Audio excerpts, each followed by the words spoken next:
Պատկերացրեք, որ դուք աշխատում եք կառավարության շենքում, եւ ձեր գրասենյակը գտնվում է միջանցքի վերջում, այնտեղ, որտեղ քիչ մարդիկ են անցնում։ Ամեն օր, երբ դուք մտնում եք շենք, անցնում եք 3 անվտանգության ստուգման կետով, ձեր հեռախոսը մնում է հատուկ պահարանում, եւ ձեզ տրվում է ծառայողական սարք, որի յուրաքանչյուր զանգ ձայնագրվում է։ Բայց կա մի մարդ այդ շենքում, ով չի անցնում այդ ստուգումներով։ Նրա համար բացվում են բոլոր դռները, պահակները ուղղակի գլուխ են տալիս, եւ նրա հեռախոսը երբեք չի ստուգվում։ Այդ մարդը յուրաքանչյուր երեկո, երբ բոլորը արդեն հեռացել են, մնում է իր աշխատասենյակում, փակում դուռը եւ զանգահարում մի համարի, որը սկսվում է 9092 նախածանցով։ Ադրբեջանի միջազգային կոդը։ Ո՞վ է այդ մարդը։ Ինչպես նա հասավ այնպիսի դիրքի, որ կարող էր անպատիժ փոխանցել պետական գաղտնիքներ։ Է ամենավտանգավորը, քանի տարի արդեն շարունակվում է այդ դավաճանությունը։ 2019 թվականին, երբ Նիկոլ Փաշինյանը դարձավ վարչապետ եւ խոստացավ մաքրել համակարգը հին կոռուպցիոներից, անվտանգության ծառայությունները սկսեցին ստուգել բոլոր բարձրաստիճան պաշտոնյաների կապերը արտերկրի հետ։ Հատուկ ստեղծված խումբը, որը բաղկացած էր 6 հոգուց եւ ուներ անսահմանափակ մուտք դեպի բոլոր հեռախոսային ձայնագրությունները, հայտնաբերեց մի օրինաչափություն, որը սարսափելի էր իր պարզությամբ։ Ամեն ամիս, ճիշտ լուսնի առաջին քառորդի օրը, երբ երկինքը լուսավորվում է, բայց դեռ չի եկել լիալուսինը, մի որոշակի համարից կատարվում էր զանգ դեպի Բաքու, եւ այդ զրույցը տևում էր ճիշտ 15 րոպե, ոչ ավել, ոչ պակաս։ Զրույցները միշտ սկսվում էին նույն արտահայտությամբ. «Ողջույններս ընտանիքին», եւ ավարտվում էին նույն բառերով՝ «Մինչև հաջորդ լուսինը»։ Բայց ամենաանհանգստացնող մանրամասնությունը չէր այդ օրինաչափությունը, այլ այն փաստը, որ այդ զանգերը կատարվում էին այնպիսի հեռախոսից, որը գրանցված էր կառավարության ներքին ցանցում, եւ որի օգտագործումը պահանջում էր հատուկ տմեր հատուկ թույլտվություն, ստորագրված վարչապետի կողմից։ Խումբը, որը հետաքննում էր այդ զանգերը, բաղկացած էր մարդկանցից, ովքեր տասնամյակներ ծառայել էին անվտանգության համակարգում եւ տեսել էին ամեն ինչ, սկսած սովետական ժամանակների գաղտնի գործակալներից մինչև անկախության տարիների քաոսը։ Բայց այն, ինչ նրանք հայտնաբերեցին 2020 թվականի ձմռանը, գերազանցեց նույնիսկ նրանց ամենավատ ենթադրությունները։ Ձայնագրությունների մեջ, որոնք պահվում էին հատուկ պաշտպանված սերվերներում 3 մետր խորությամբ հողի տակ, նրանք լսեցին ոչ միայն զանգերի բովանդակությունը, այլև ֆոնային ձայները, որոնք հնարավորություն տվեցին որոշել, որտեղից է կատարվում զանգը։ Մի ձայնագրության մեջ հստակ լսվում էր Երևանի կառավարական շենքի բնորոշ ազդանշանը, հին սովետական վերելակի շարժիչի հատուկ ճռռոցը, որը տեղադրվել էր դեռևս 1970 թվականին եւ ուներ անկրկնելի ձայնային ստորագրություն։ Հետագա վերլուծությունը ցույց տվեց, որ զանգերը կատարվում էին երրորդ հարկից, այն հատվածից, որտեղ գտնվում էին միայն 5 աշխատասենյակ, եւ յուրաքանչյուր աշխատասենյակի տերը ուներ անմիջական մուտք դեպի ամենագաղտնի պետական տեղեկատվությունը։ Բայց ով կարող էր լինել այդ մարդը, այդ 5 հնարավոր կասկածյալներից։ Անվտանգության ծառայությունները սկսեցին հետևել յուրաքանչյուրին առանձին, տեղադրեցին թաքնված խոսափողներ նրանց աշխատասենյակներում, ստուգեցին նրանց բանկային հաշիվները, նրանց ընտանիքների կապերը արտերկրում, նույնիսկ նրանց սովորական երթուղիները տնից աշխատանք եւ հետ։ 3 ամիս տևեց այդ հետաքննությունը, եւ յուրաքանչյուր օր բերում էր նոր մանրամասներ, որոնք ավելի ու ավելի նեղացնում էին կասկածյալների շրջանակը։ Մի կասկածյալ ուներ եղբոր, ով ապրում էր Թուրքիայում եւ զբաղվում էր ներմուծման բիզնեսով։ Մեկ ուրիշը յուրաքանչյուր ամիս ստանում էր փոխանցումներ մի օֆշորային ընկերությունից, որը գրանցված էր Դուբայում, բայց որի իրական սեփականատերերը անհայտ էին։ Երրորդը հաճախ ճանապարհորդում էր Վրաստան, պաշտոնապես գործնական հանդիպումների համար, բայց անվտանգության ծառայությունները հայտնաբերեցին, որ նրա հյուրանոցային համարներում նա ընդունում էր այցելուներ, ովքեր ժամանում էին Ադրբեջանից, օգտագործելով կեղծ վրացական անձնագրեր։ 2020 թվականի մարտի 12-ին, ճիշտ 3 օր առաջ, քան աշխարհը փակվեր կորոնավիրուսի համաճարակի պատճառով, հետաքննող խումբը ստացավ այն ապացույցը, որը փոխեց ամեն ինչ։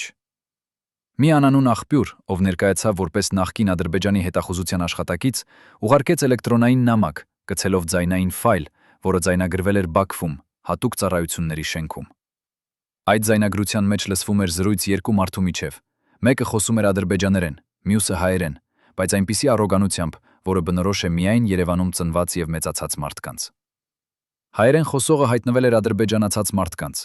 Հայերեն խոսողը մանրամասն նկարագրում էր Հայաստանի զինված ուժերի վերջին վերազինման ծրագիրը, նշում էր, թե որ տեխնիկան է ժամանել Ռուսաստանից, որ դիրքերում է տեղակայված, եւ ամենակարևորը, որ սպաներն ունեն թերություններ իրենց պատրաստվածության մեջ։ Ադրբեջաներեն խոսողը ուշադիր լսում էր եւ հարցեր էր տալիս, պահանջելով ճշգրիտ թվեր, ճշգրիտ տեղանքներ, ճշգրիտ ժամկետներ։ Զրույցի վերջում, երբ հայերեն խոսողը հարցրեց իր վճարման մասին, ադրբեջանցին պատասխանեց. Հաջորդ ամսվա 15-ին, ինչպես միշտ, Թբիլիսիում, նույն տեղում։ Այդ ձայնագրությունը վերլուծելուց հետո հետաքննող խումբը կատարեց ձայնի համեմատական վերլուծություն, օգտագործելով հատուկ ծրագրեր, որոնք կարող էին նույնականացնել խոսողին նույնիսկ եթե նա փորձում էր փոխել իր ձայնը։ Արդյունքները ցույց տվեցին 96% համընկնում մի մարդու հետ, ով այդ պահին զբաղեցնում էր բարձր պաշտոն Հայաստանի կառավարությունում եւ ուներ անմիջական մուտք դեպի ամենագաղտնի ռազմական տեղեկատվությունը։ Բայց ամենաանհավատալին այն էր, որ այդ մարդը ոչ միայն մուտք ուներ դեպի տեղեկատվությունը, այլև մասնակցում էր այն նիստերին, որտեղ որոշվում էր Արցախի պաշտպանության ռազմավարությունը, եւ նրա ձայնը հաճախ էր ամենաբարձրը, երբ քննարկվում էին ռազմական պլանները։ Ինչպես կարող էր այդպիսի մարդ, ով երդվել էր ծառայել Հայաստանին, ով ստացել էր պետական պարգևներ իր ծառայության համար, ով հանրային ելույթներում խոսում էր հայրենասիրության մասին, միաժամանակ վաճառել իր երկրի ամենաթանկ գաղտնիքները թշնամուն։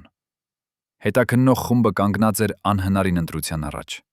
Եթե նրանք հրապարակային կդարձնեին այդ տեղեկատվությունը, դա կարող էր հանգեցնել ազգային սկանդալի, որը կխարխլեր ժողովրդի վստահությունը կառավարության նկատմամբ։ Ճիշտ այն պահին, երբ երկիրը դեռ չէր վերականգնվել Թավշյա հեղափոխության հետևանքներից։ Բայց եթե նրանք լռեին, դավաճանը կշարունակեր իր աշխատանքը, եւ յուրաքանչյուր ամիս ավելի ու ավելի շատ գաղտնիքներ կհոսեին դեպի Բաքու։ Խմբի ղեկավարը 65-ամյա վետերան, ով սկսել էր իր կարիերան դեռևս Խորհրդային Միության ժամանակ եւ տեսել էր անհամար դավաճանություններ, որոշեց գործել ոչ ստանդարտ եղանակով։ Նա չտեղեկացրեց իր անմիջական ղեկավարությանը, չներկայացրեց պաշտոնական զեկույց, այլ անձամբ գնաց մի մարդու մոտ, ով ուներ անմիջական մուտք դեպի վարչապետը եւ ում նա վստահում էր իր կյանքի ողջ փորձով։ Այդ հանդիպումը տեղի ունեցավ մի փոքրիկ սրճարանում Կասկադի մոտ, երեկոյան ժամը 8-ին, երբ արդեն մութ էր եւ փողոցները դատարկ։ Խմբի ղեկավարը բերեց իր հետ մի փոքրիկ ֆլեշ կրիչ, որի վրա պահված էին բոլոր ձայնագրությունները, բոլոր վերլուծությունները, բոլոր ապացույցները։ Նա դրեց այդ ֆլեշ կրիչը սեղանի վրա եւ ասաց միայն մի նախադասություն. Եթե դուք չգործեք հիմա, մենք կորցնենք ոչ միայն Արցախը, այլև Հայաստանը։ Այն մարդը, ով նստած էր նրա դիմացը եւ լսում էր այդ խոսքերը, վերցրեց ֆլեշ կրիչը, դրեց իր գրպանը եւ առանց որևէ բառ ասելու հեռացավ սրճարանից։ Հաջորդ օրը, երբ խմբի ղեկավարը եկավ իր աշխատանք, նա գտավ իր սեղանի վրա մի փակ ծրար, որի ներսում կակար մի նոթ, գրված ձեռքով. Շնորհակալություն, մենք կգործենք, բայց ոչ այնպես, ինչպես դուք սպասում եք։ Ինչու այդ պատասխանը եղավ այդքան խորհրդավոր։ Ինչպիսին էր այն պլանը, որը մշակվում էր կառավարության ամենաբարձր մակարդակներում։ Եվ ամենակարևորը, արդյոք այդ պլանը իրականացվեց, թե ինչ որ բան խանգարեց նրան։ 2020 թվականի ապրիլին, երբ ամբողջ աշխարհը փակված էր տների մեջ կորոնավիրուսի պատճառով, Հայաստանի անվտանգության ծառայությունները սկսեցին մի գործողություն, որը կոչվեց Լուսնի խավարում։ Այդ գործողության մասին գիտեին միայն 7 մարդ ամբողջ երկրում, եւ յուրաքանչյուրը երդվել էր, որ երբեք չի խոսի դրա մասին, նույնիսկ իր ընտանիքի հետ։ Գործողության էությունը պարզ էր։ Փոխանակ ձերբակալել դավաճանին եւ հրապարակային դատել նրան, նրանք որոշեցին օգտագործել նրան որպես կրկնակի գործակալ, տալալով նրան կեղծ տեղեկատվություն, որը նա կփոխանցեր Բաքվին, եւ այդպիսով խաբեր ադրբեջանական հետախուզությանը։ Բայց այդ պլանը պահանջում էր անհավատալի ճշգրտություն եւ համակարգում, քանի որ մի փոքր սխալ կարող էր ամեն ինչ բացահայտել եւ վտանգի ենթարկել ամբողջ գործողությունը։ Առաջին փուլում անվտանգության ծառայությունները սկսեցին պատրաստել կեղծ փաստաթղթեր, որոնք պարունակում էին տեղեկատվություն Հայաստանի զինված ուժերի մասին, բայց այդ տեղեկատվությունը խնամքով խառնված էր ճշմարիտ եւ կեղծ տվյալների միջև։ Օրինակ, մի փաստաթղթում նշվում էր, որ Հայաստանը ստացել է նոր հակաօդային պաշտպանության համակարգեր Ռուսաստանից եւ այդ համակարգերը տեղակայված են Գեղարքունիքի մարզում, ճիշտ լճի ափին։ Իրականում այդպիսի համակարգեր իսկապես ժամանել էին, բայց դրանք տեղակայված էին ամբողջովին այլ վայրում, Սյունիքի մարզում, եւ նրանց իրական քանակը եռապատիկ էր այն թվից, որը նշված էր կեղծ փաստաթղթում։ Այդպիսի փաստաթղթեր պատրաստվեցին տասնյակներով, եւ յուրաքանչյուրը նախագծված էր այնպես, որ եթե Ադրբեջանը պլանավոր էր հարձակում, հիմնվելով այդ տեղեկատվության վրա, նա կհայտնվեր թակարդում։ Բայց ամենադժվարը չէր կեղծ փաստաթղթերի պատրաստումը, այլ դրանց հասցնելը դավաճանին այնպես, որ նա չկասկածեր որևէ բանի մեջ։ Անվտանգության ծառայությունները ստեղծեցին մի բարդ սցենար, որտեղ այդ փաստաթղթերը պատահաբար թողնվում էին այնպիսի վայրերում, որտեղ դավաճանը կարող էր դրանք տեսնել եւ լուսանկարել։ Օրինակ, մի անգամ երբ անցկացվում էր անվտանգության խորհրդի նիստ, մի փաստաթուղթ մոռացվեց սեղանի վրա, ճիշտ այն տեղում, որտեղ դավաճանը սովորաբար նստում էր։ Մեկ այլ անգամ մի կարևոր զեկույց պատահաբար ուղարկվեց էլեկտրոնային փոստով մի խմբի, որի մեջ ներառված էր նաև դավաճանը։ Յուրաքանչյուր անգամ, երբ դավաճանը մուտք էր գործում այդ տեղեկատվությանը, անվտանգության ծառայությունները հետևում էին նրա գործողություններին, օգտագործելով թաքնված ծրագրեր, որոնք տեղադրված էին նրա համակարգչում եւ հեռախոսում։ 2 ամիս անց, երբ դավաճանը արդեն փոխանցել էր տասնյակ կեղծ փաստաթղթեր Բաքվին, անվտանգության ծառայությունները սկսեցին նկատել փոփոխություններ Ադրբեջանի ռազմական պատրաստականության մեջ։ Արբանյակային լուսանկարները ցույց էին տալիս, որ ադրբեջանական զորքերը սկսել էին կենտրոնանալ Գեղարքունիքի ուղղությամբ, ճիշտ այնտեղ, որտեղ կեղծ փաստաթղթերում նշված էր հակաօդային պաշտպանության համակարգերի տեղակայումը։ Դա նշանակում էր, որ պլանը աշխատում էր,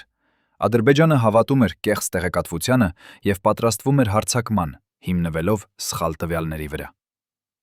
Անվտանգության ծառայությունների ղեկավարությունը գոհ էր արդյունքներից, բայց նրանք չգիտեին, որ Ադրբեջանը նույնպես խաղում էր կրկնակի խաղ։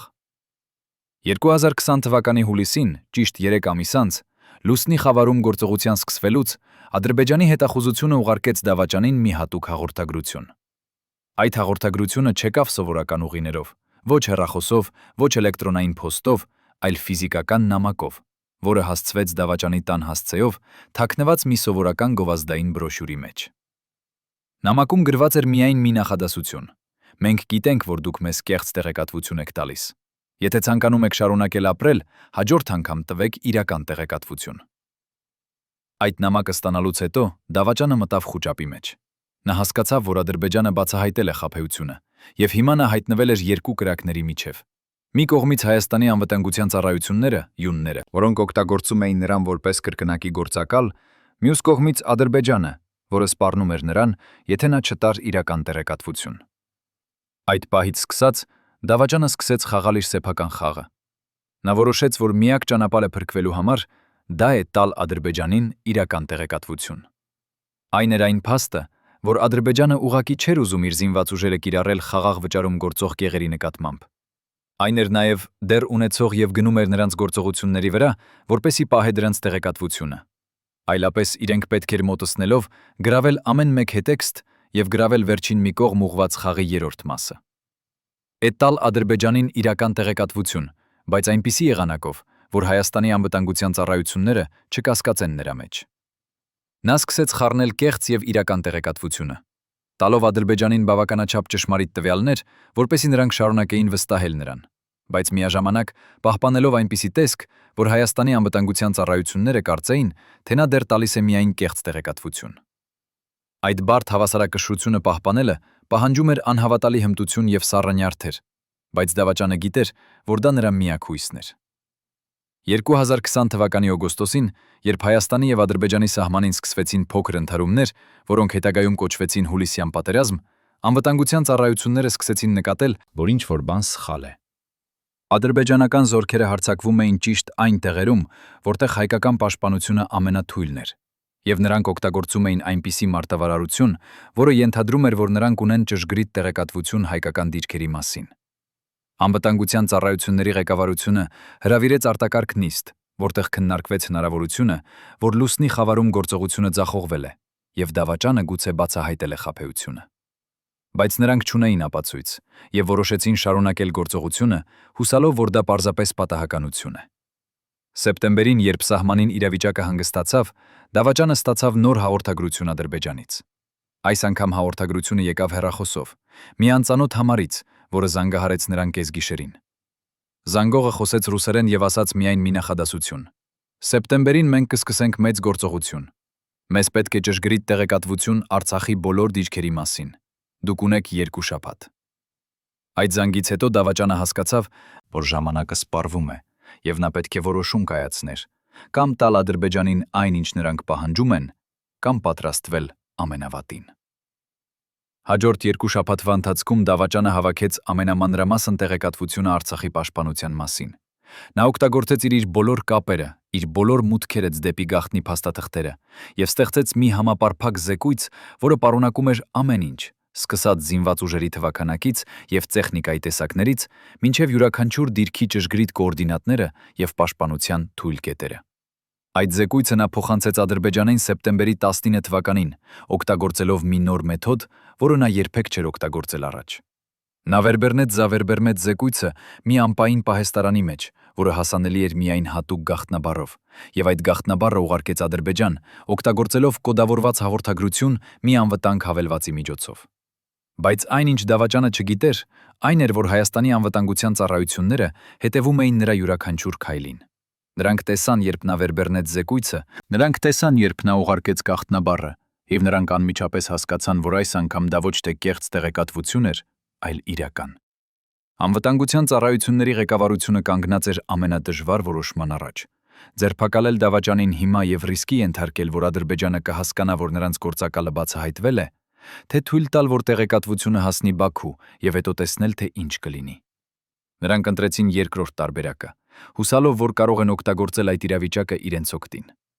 Սեպտեմբերի 27-ին, երբ Ադրբեջանը ստացավ զեկույցը եւ սկսեց վերլուծել այն, Հայաստանի անվտանգության ծառայությունները սկսեցին պատրաստվել ամենավատ սցենարին։ Նրանք գիտեին, որ եթե Ադրբեջանը որոշեր հարձակվել, հիմնվելով այդ տեղեկատվության վրա, Արցախը կհայտնվեր մեծ վտանգի մեջ։ Բայց նրանք նաև հուսով էին, որ կարող են օգտագործել իրենց գիտելիքները դավաճանի մասին, որպեսզի նախազգուշացնեն զինված ուժերին եւ պատրաստեն նրանց հնարավոր հարձակման համար։ Հաջորդ օրերին անվտանգության ծառայությունները գաղտնի հանդիպումներ ունեցան Պաշտպանության նախարարության ներկայացուցիչների հետ, որտեղ նրանք տեղեկացրին նրանց դավաճանի գործունեության մասին եւ տվեցին ցուցումներ, ինչպես պատրաստվել հնարավոր հարձակման համար։ Բայց ժամանակը արագ անցնում էր, եւ սեպտեմբերի 27-ը դարձավ հոկտեմբերի 1-ին, հետո 10-ը, հետո 20։ Յուրաքանչյուր օր, երբ հարձակումը չէր սկսվում, անվտանգության ծառայությունները սկսում էին հուսալ, որ գուցե Ադրբեջանը որոշել է չհարձակվել, կամ գուցե նրանք չեն վստահում տեղեկատվությանը։ Բայց այդ հույսը փշրվեց սեպտեմբերի 27-ին, երբ առավոտյան 6-ին ադրբեջանական զորքերը սկսեցին զանգվածային հարձակում Արցախի վրա, օգտագործելով ճիշտ այն մարտավարությունը, որը նկարագրված էր դավաճանի զեկույցում։ Արդյոք անվտանգության ծառայությունները կարող էին կանխել այդ ողբերգությունը, եթե նրանք ձերբակալեին դավաճանին ավելի վաղ։ Կամ գուցե դավաճանը միայն մի փոքր մասն էր ավելի մեծ խաղի, որտեղ ներգրավված էին ավելի հզոր ուժեր։ Ամենակարևորը, ով էր այդ դավաճանը, եւ արդյոք նա դեռ ազատ է, թե արդարությունը վերջապես հասել է նրան։ Երբ 2021 թվականի հոկտեմբերի 1-ին օրը Արցախի երկինքը լցվեց ադրբեջանական ԱԹՍ-ների ճռռոցով, Երևանի կենտրոնական հիվանդանոցի 5-րդ հարկում վիրաբուժական բաժանմունքում մի հին բժիշկ նստած էր իր աշխատասենյակում եւ դողդոջուն ձեռքերով բռնում էր մի դեղատոմս, որը նա գրել էր 12 տարի առաջ։ Այդ դեղատոմսը գրված էր այն մարդու համար, ով այդ պահին զբաղեցնում էր բարձր պաշտոն կառավարությունում եւ ում անունը հիմա շշնջվում էր որպես հնարավոր դավաճան։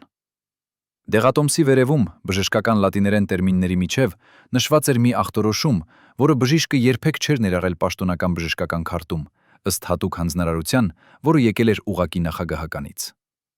Այդ ախտորոշումը խոսում էր մի հոգեկան խանգարման մասին, որը բնութագրվում էր ծայրահեղ նարցիսիզմով, պարանոյայով եւ ապացուցված անունակությամբ զգալ մեղք կամ կարեկցանք։ Բժիշկը գիտեր, որ եթե այդ տեղեկատվությունը երբևէ դառնար հրապարակային, դա կբացատրեր ամեն ինչ։ Ինչպես մի մարդ կարող էր վաճառել իր երկիրը առանց մի պահ անգամ տատանվելու։ Բայց նա նաև գիտեր, որ եթե նա խոսեր, իր կյանքը կավարտվեր շատ արագ եւ շատ անսպասելի կերպով։ Ինչպես կարող էր մի բժիշկ, ով երդվել էր փրկել կյանքներ, պահել այդպիսի գաղտնիք, երբ հազարավոր զինվորներ մահանում էին ճակատում։ Ինչպիսին էր այն ճնշումը, որը գործադրվել էր նրա վրա, որպեսզի նա լռեր տասնամյակներ շարունակ։ Եվ ամենակարևորը, արդյոք այդ բժշկական փաստաթղթերը դեռ գոյություն ունեն ինչ-որտեղ, թաքնված հիվանդանոցի արխիվների խորքում, սպասելով այն օրվան, երբ ճշմարտությունը վերջապես կբացահայտվի։ Բժիշկը հիշում էր այն օրը, երբ առաջին անգամ տեսավ այդ մարդուն։ Դա եղել էր 2009 թվականի ձմեռը, երբ ձյունը ծածկել էր Երևանի փողոցները եւ ջերմաստիճանը իջել էր -15 աստիճանի։ Մի սև մեքենա կանգնել էր հիվանդանոցի հետևի մուտքի մոտ, այնտեղ, որտեղ սովորաբար բեռնատարները բերում էին բժշկական սարքավորումներ։ Երկու մարդ, մութ հակնոցներով եւ սև բաճկոններով, ներս բերեցին մի երրորդ մարդու, ով փաթաթված էր մանտոյի մեջ եւ ում դեմքը գրեթե անտեսանելի էր։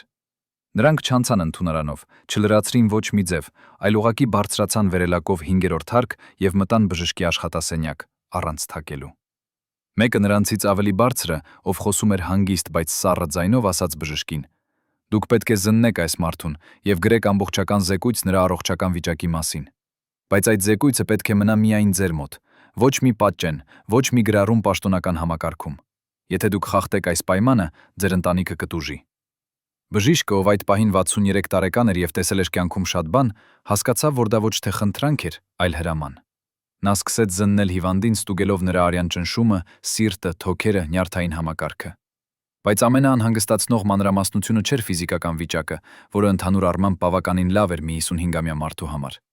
Անհանգստացնողը հոգեկան վիճակն էր։ Երբ բժիշկը սկսեց տալ ստանդարտ հոգեբանական թեստեր, հիվանդը պատասխանում էր այնպես, որ յուրաքանչյուր պատասխան ցույց էր տալիս խորը անհատականության խանգարում։ Նա չէր կարող ճանաչել այլ մարդկանց զգացմունքները։ Նա չէր զգում մեղք, երբ նկարագրում էր իրավիճակներ, որտեղ նա վնասել էր ուրիշներին, եւ նա ցուցաբերում էր ծայրահեղ մեգալոմանիա, հավատալով, որ նա ավելի խելացի է եւ ավելի կարեգարեւոր, քան բոլոր շրջապատողները։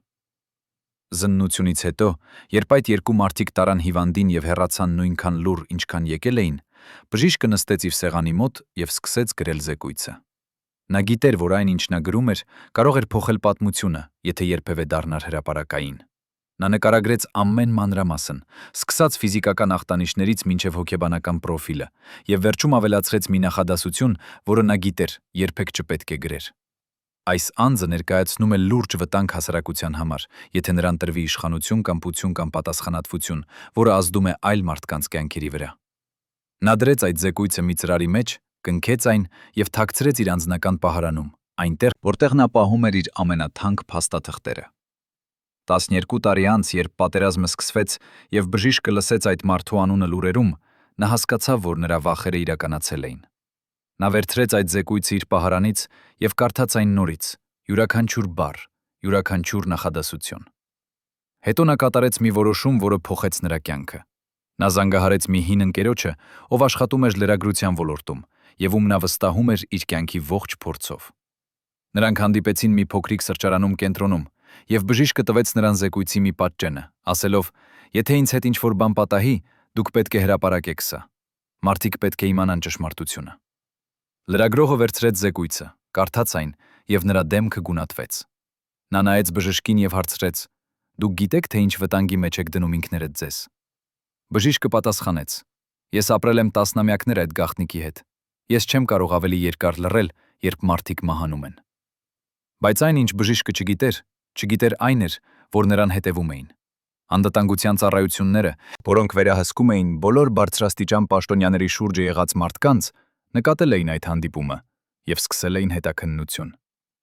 Նրանք ստուգեցին բժշկի հեռախոսը, նրա էլեկտրոնային փոստը, նրա բանկային գործարքները։ 2 շաբաթ անց, երբ բժիշկը վերադարձավ տուն մի երեկո, նա գտավ իր բնակարանը շրջված ամեն ինչ շփոթված էր, բայց ոչինչ չէր գողացվել։ Նա անմիջապես հասկացավ, որ նրանք փնտրում էին զեկույցը։ Բարեբախտաբար նա երբեք չէր պահել բնօրինակը տանը, միայն պատճենը, որը տվել էր լրագրողին։ Բայց այդ միջադեպը նրան ցույց տվեց, որ նա այլևս անվտանգ չէ։ Հաջորդ օրը, երբ բժիշկը գնաց աշխատանք, նա նկատեց, որ նրան հետևում է մի սև մեքենա։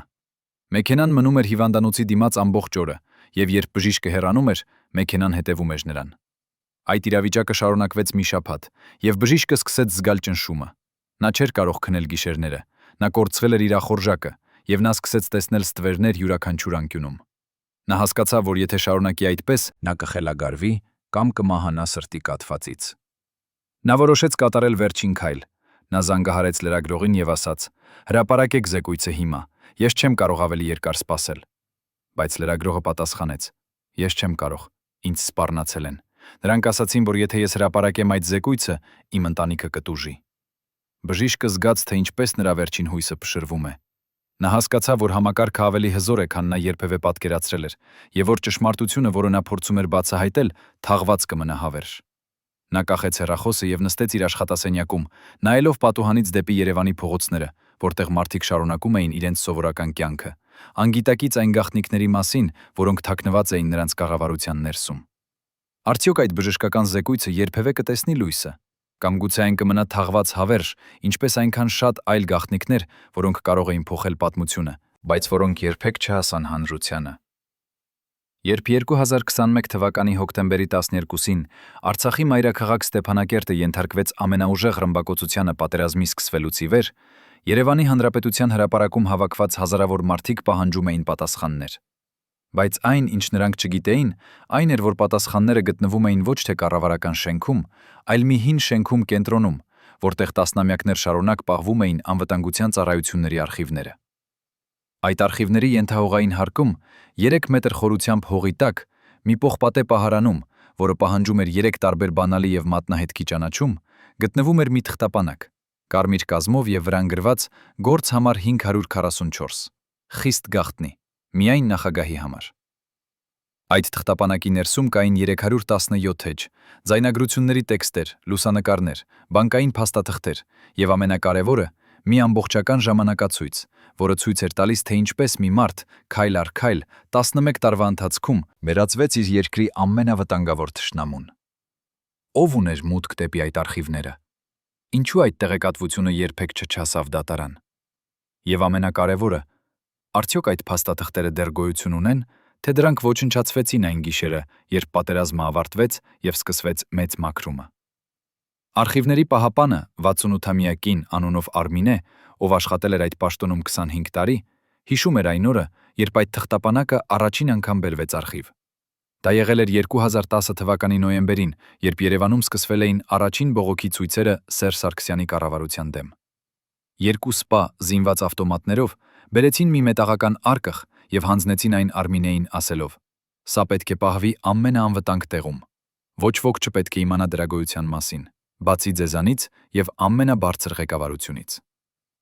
Արմինեն վերցրեց արկղը, որը զարմանալիորեն ծանր էր իր չափերի համար, եւ տարավ այն ենթահողյա հարկ, այնտեղ, որտեղ պահվում էին ամենագաղտնի փաստաթղթերը։ Բայց Արմինեի հետաքրքրասիրությունը չէր թույլ տալիս նրան պարզապես պահել արկղը, առանց իմանալու, թե ինչ է դրա ներսում։ Մի գիշեր, երբ բոլորը արդեն հեռացել էին եւ շենքը դատարկ էր, նա վերադարձավ ենթահողյա հարկ եւ բացեց արկղը։ Ներսում նա գտավ այդ կարմիր թղթապանակը եւ սկսեց կարդալ։ Առաջին էջը պարունակում էր ամփոփում, գրված պարզ սառը լեզվով. Սուբյեկտ Ա. Տղամարդ, ծնված 1966 թվականին։ Առաջին կոնտակտը Ադրբեջանի հետախուզության հետ 2010 թվականի մարտ։ Մոտիվացիա. ֆինանսական եւ անձնական փառասիրություն։ Վտանգի մակարդակ՝ կրիտիկական։ Արմինեն շարունակեց կարդալ, եւ յուրաքանչյուր էջ բացահայտում էր ավելի ու ավելի սարսափելի մանրամասներ։ Փաստաթղթերը ցույց էին տալիս, որ սուբյեկտ Ա նա սկսել էր իր կապերը Ադրբեջանի հետ դեռևս 2010 թվականին, երբ նա մասնակցել էր մի միջազգային կոնֆերանսի Թբիլիսիում։ Այնտեղ նա հանդիպել էր մի ադրբեջանցի դիվանագետի, ով իրականում աշխատում էր հետախուզության համար։ Նրանց առաջին զրույցը եղել էր անմեղ, քաղաքականության, տնտեսության, մշակույթի մասին։ Բայց երկրորդ հանդիպման ժամանակ ադրբեջանցին առաջարկել էր սուբյեկտ Ա-ին մի փոքր ծառայություն, փոխանակ մեծ գումարի։ Այդ ծառայությունը եղել էր պարզապես տեղեկատվություն տալ Հայաստանի ներքին քաղաքական իրավիճակի մասին, ոչինչ գաղտնի, ոչինչ վտանգավոր։ Սուբյեկտ Ան համաձայնվել էր եւ մի ամիս անց ստացել էր իր առաջին վճարումը՝ $10,000, որը փոխանցվել էր մի օֆշորային հաշվին Կիպրոսում։ Բայց ինչպես միշտ է լինում այդպիսի պատմություններում, առաջին փոքր ծառայությունը դարձավ երկրորդ, ավելի մեծ ծառայություն, հետո երրորդ, ավելի վտանգավոր։ Արխիվի փաստաթղթերը ցույց էին տալիս, որ 2011 թվականին սուբյեկտ Ան արդեն տալիս էր տեղեկատվություն Հայաստանի զինված ուժերի մասին, թվաքանակ, տեխնիկա, պատրաստվածության մակարդակ։ 2012 թվականին նա սկսեց փոխանցել ռազմական պլաններ եւ ռազմավարություններ։ 2014 թվականին նա տվեց Ադրբեջանին ամբողին ամբողջական ցուցակ Հայաստանի հետախուզական գործակալների, ովքեր աշխատում էին Ադրբեջանում եւ Թուրքիայում։ Յուրաքանչյուր տեղեկատվության համար նա ստանում էր ավելի ու ավելի մեծ գումարներ՝ $20,000, $30,000, $50,000։ 2019 թվականին, երբ նա արդեն զբաղեցնում էր շատ բարձր պաշտոն, նրա վճարումները հասել էին $100,000 ամսական։ Արմինեն կարդում էր այդ փաստաթղթերը եւ զգում էր, թե ինչպես նրա ձեռքերը սկսում են դողալ։ Նա հասկանում էր, որ այն, ինչ նա տեսնում էր, կարող էր ոչնչացնել մի մարդու կարիերան, ուղարկել նրան բանտ ողջ կյանքի համար, կամ նույնիսկ հանգեցնել նրա մահվան։ Բայց նա նաև հասկանում էր, որ եթե այդ տեղեկատվությունը մնար թաքնված, հազարավոր անմեղ մարդիկ կարող էին տուժել։ Նա փակեց թղթապանակը, դրեց այն հետ արկղի մեջ եւ վերադարձավ վերև իր աշխատասենյակ։ Բայց այդ գիշերից սկսած նա չէր կարող քնել։ Յուրաքանչյուր գիշեր նա տեսնում էր դեմքեր, զինվորների դեմքեր, ովքեր մահացել էին ճակատում, եւ նա հարցնում էր իրեն. Արդյոք նրանց մահերը կարող էին կանխվել, եթե այդ տեղեկատվությունը հրապարակվեր ավելի վաղ։ 2020 թվականի ապրիլին, երբ սահմանին սկսվեցին ընդհարումները, Արմինեն որոշեց գործել։ Նա պատճենեց թղթապանակի ամենակարևոր էջերը և դրեց դրանք մի ծրարի մեջ։ Հետո նա գտավ մի լրագրողի կոնտակտը, ով հայտնի էր իր քննադատական հոդվածներով կառավարության մասին։ Նա ուղարկեց նրան մի անանուն նամակ, գրելով. «Եթե ցանկանում եք իմանալ ճշմարտությունը, հանդիպեք ինձ»։ Լրագրողը պատասխանեց, և նրանք պայմանավորվեցին հանդիպել մի հանրային այգում, ու շատ մարդիկ էին, և դժվար էր հետևել մեկին։ Հանդիպման օրը Արմինեն վերցրեց ծրարը և գնաց այգի։ Նա նստեց մի նստարանի վրա և սպասեց։ 10 րոպե անց եկավ լրագրողը, երիտասարդ կին, մոտավորապես 30 տարեկան, ով նստեց նրա կողքին և ասաց. «Ես եկել եմ»։ Արմինեն տվեց նրան ծրարը և ասաց. «Այստեղ ապացույցներ են մի դավաճանության մասին, որը շարունակվում է տասնամյակներ։ Դուք պետք է հրապարակեք սա»։ Լրագրողը բացեց ծրարը, նայեց փաստաթղթերին և նրա դեմքը լուրջացավ։ Նա նայեց Արմինեին և հարցրեց. «Դուք գիտեք, թե ինչ վտանգի մեջ եք դնում ինքներդ ձեզ»։ Արմինեն պատասխանեց. «Ես գիտեմ, բայց ես չեմ կարող ավելի երկար լռել»։ Բայց այն, ինչ Արմինեն չգիտեր, այն էր, որ այգում կային ուրիշներ էլ, ովքեր հետևում էին նրան։ Անվտանգության ծառայությունները, որոնք վերահսկում էին արխիվների բոլոր աշխատակիցներին, նկատել էին Արմինեի անսովոր վարքագիծը և սկսել էին հետևել նրան։ Երբ նրանք տեսան հանդիպումը լրագրողի հետ, նրանք անմիջապես հասկացան, թե ինչ է կատարվում։ Հանդիպումից մի ժամ անց, երբ Արմինեն վերադարձավ տուն, նրա դռանը թակեցին։ Երբ նա բացեց, տեսավ երկու սպաների, ովքեր ասացին. «Դուք պետք է մեզ հետ գաք»։ Արմինեին տարան անվտանգության ծառայությունների շենք և տեղավորեցին մի փոքրիկ սենյակում, առանց պատուհանների։ Այնտեղ նրան հարցաքննեց մի սպա, ով հարցրեց. «Ինչու եք դուք տվել այդ փաստաթղթերը լրագրողին»։ Արմինեն պատասխանեց. «Որովհետև մարդիկ պետք եղան, իմանան ճշմարտությունը»։ Սպան ասաց. «Դուք չեք հասկանում, թե ինչ վնաս եք պատճառել ազգային անվտանգությանը։ Այդ տեղեկատվությունը կարող էր ընկնել թշնամու ձեռքը»։ Արմինեն ծիծաղեց, դառն ծիծաղ, և ասաց. «Թշնամին արդեն ունի այդ տեղեկատվությունը։ Նա նստած է ձեր կառավարության շենքում»։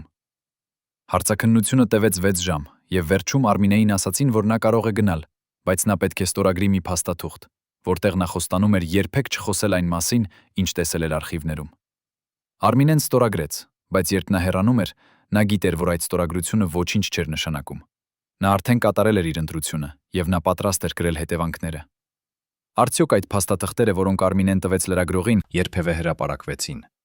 Կամ գուցե դվեցին լրագրողից, նախքան նա կարողանար դրանք տպագրել։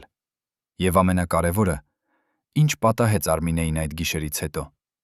Երբ 2021 թվականի նոյեմբերի 9 թվականին Հայաստանի վարչապետը ստորագրեց հրադադարի համաձայնագիրը, որը ավարտեց 44-օրյա պատերազմը,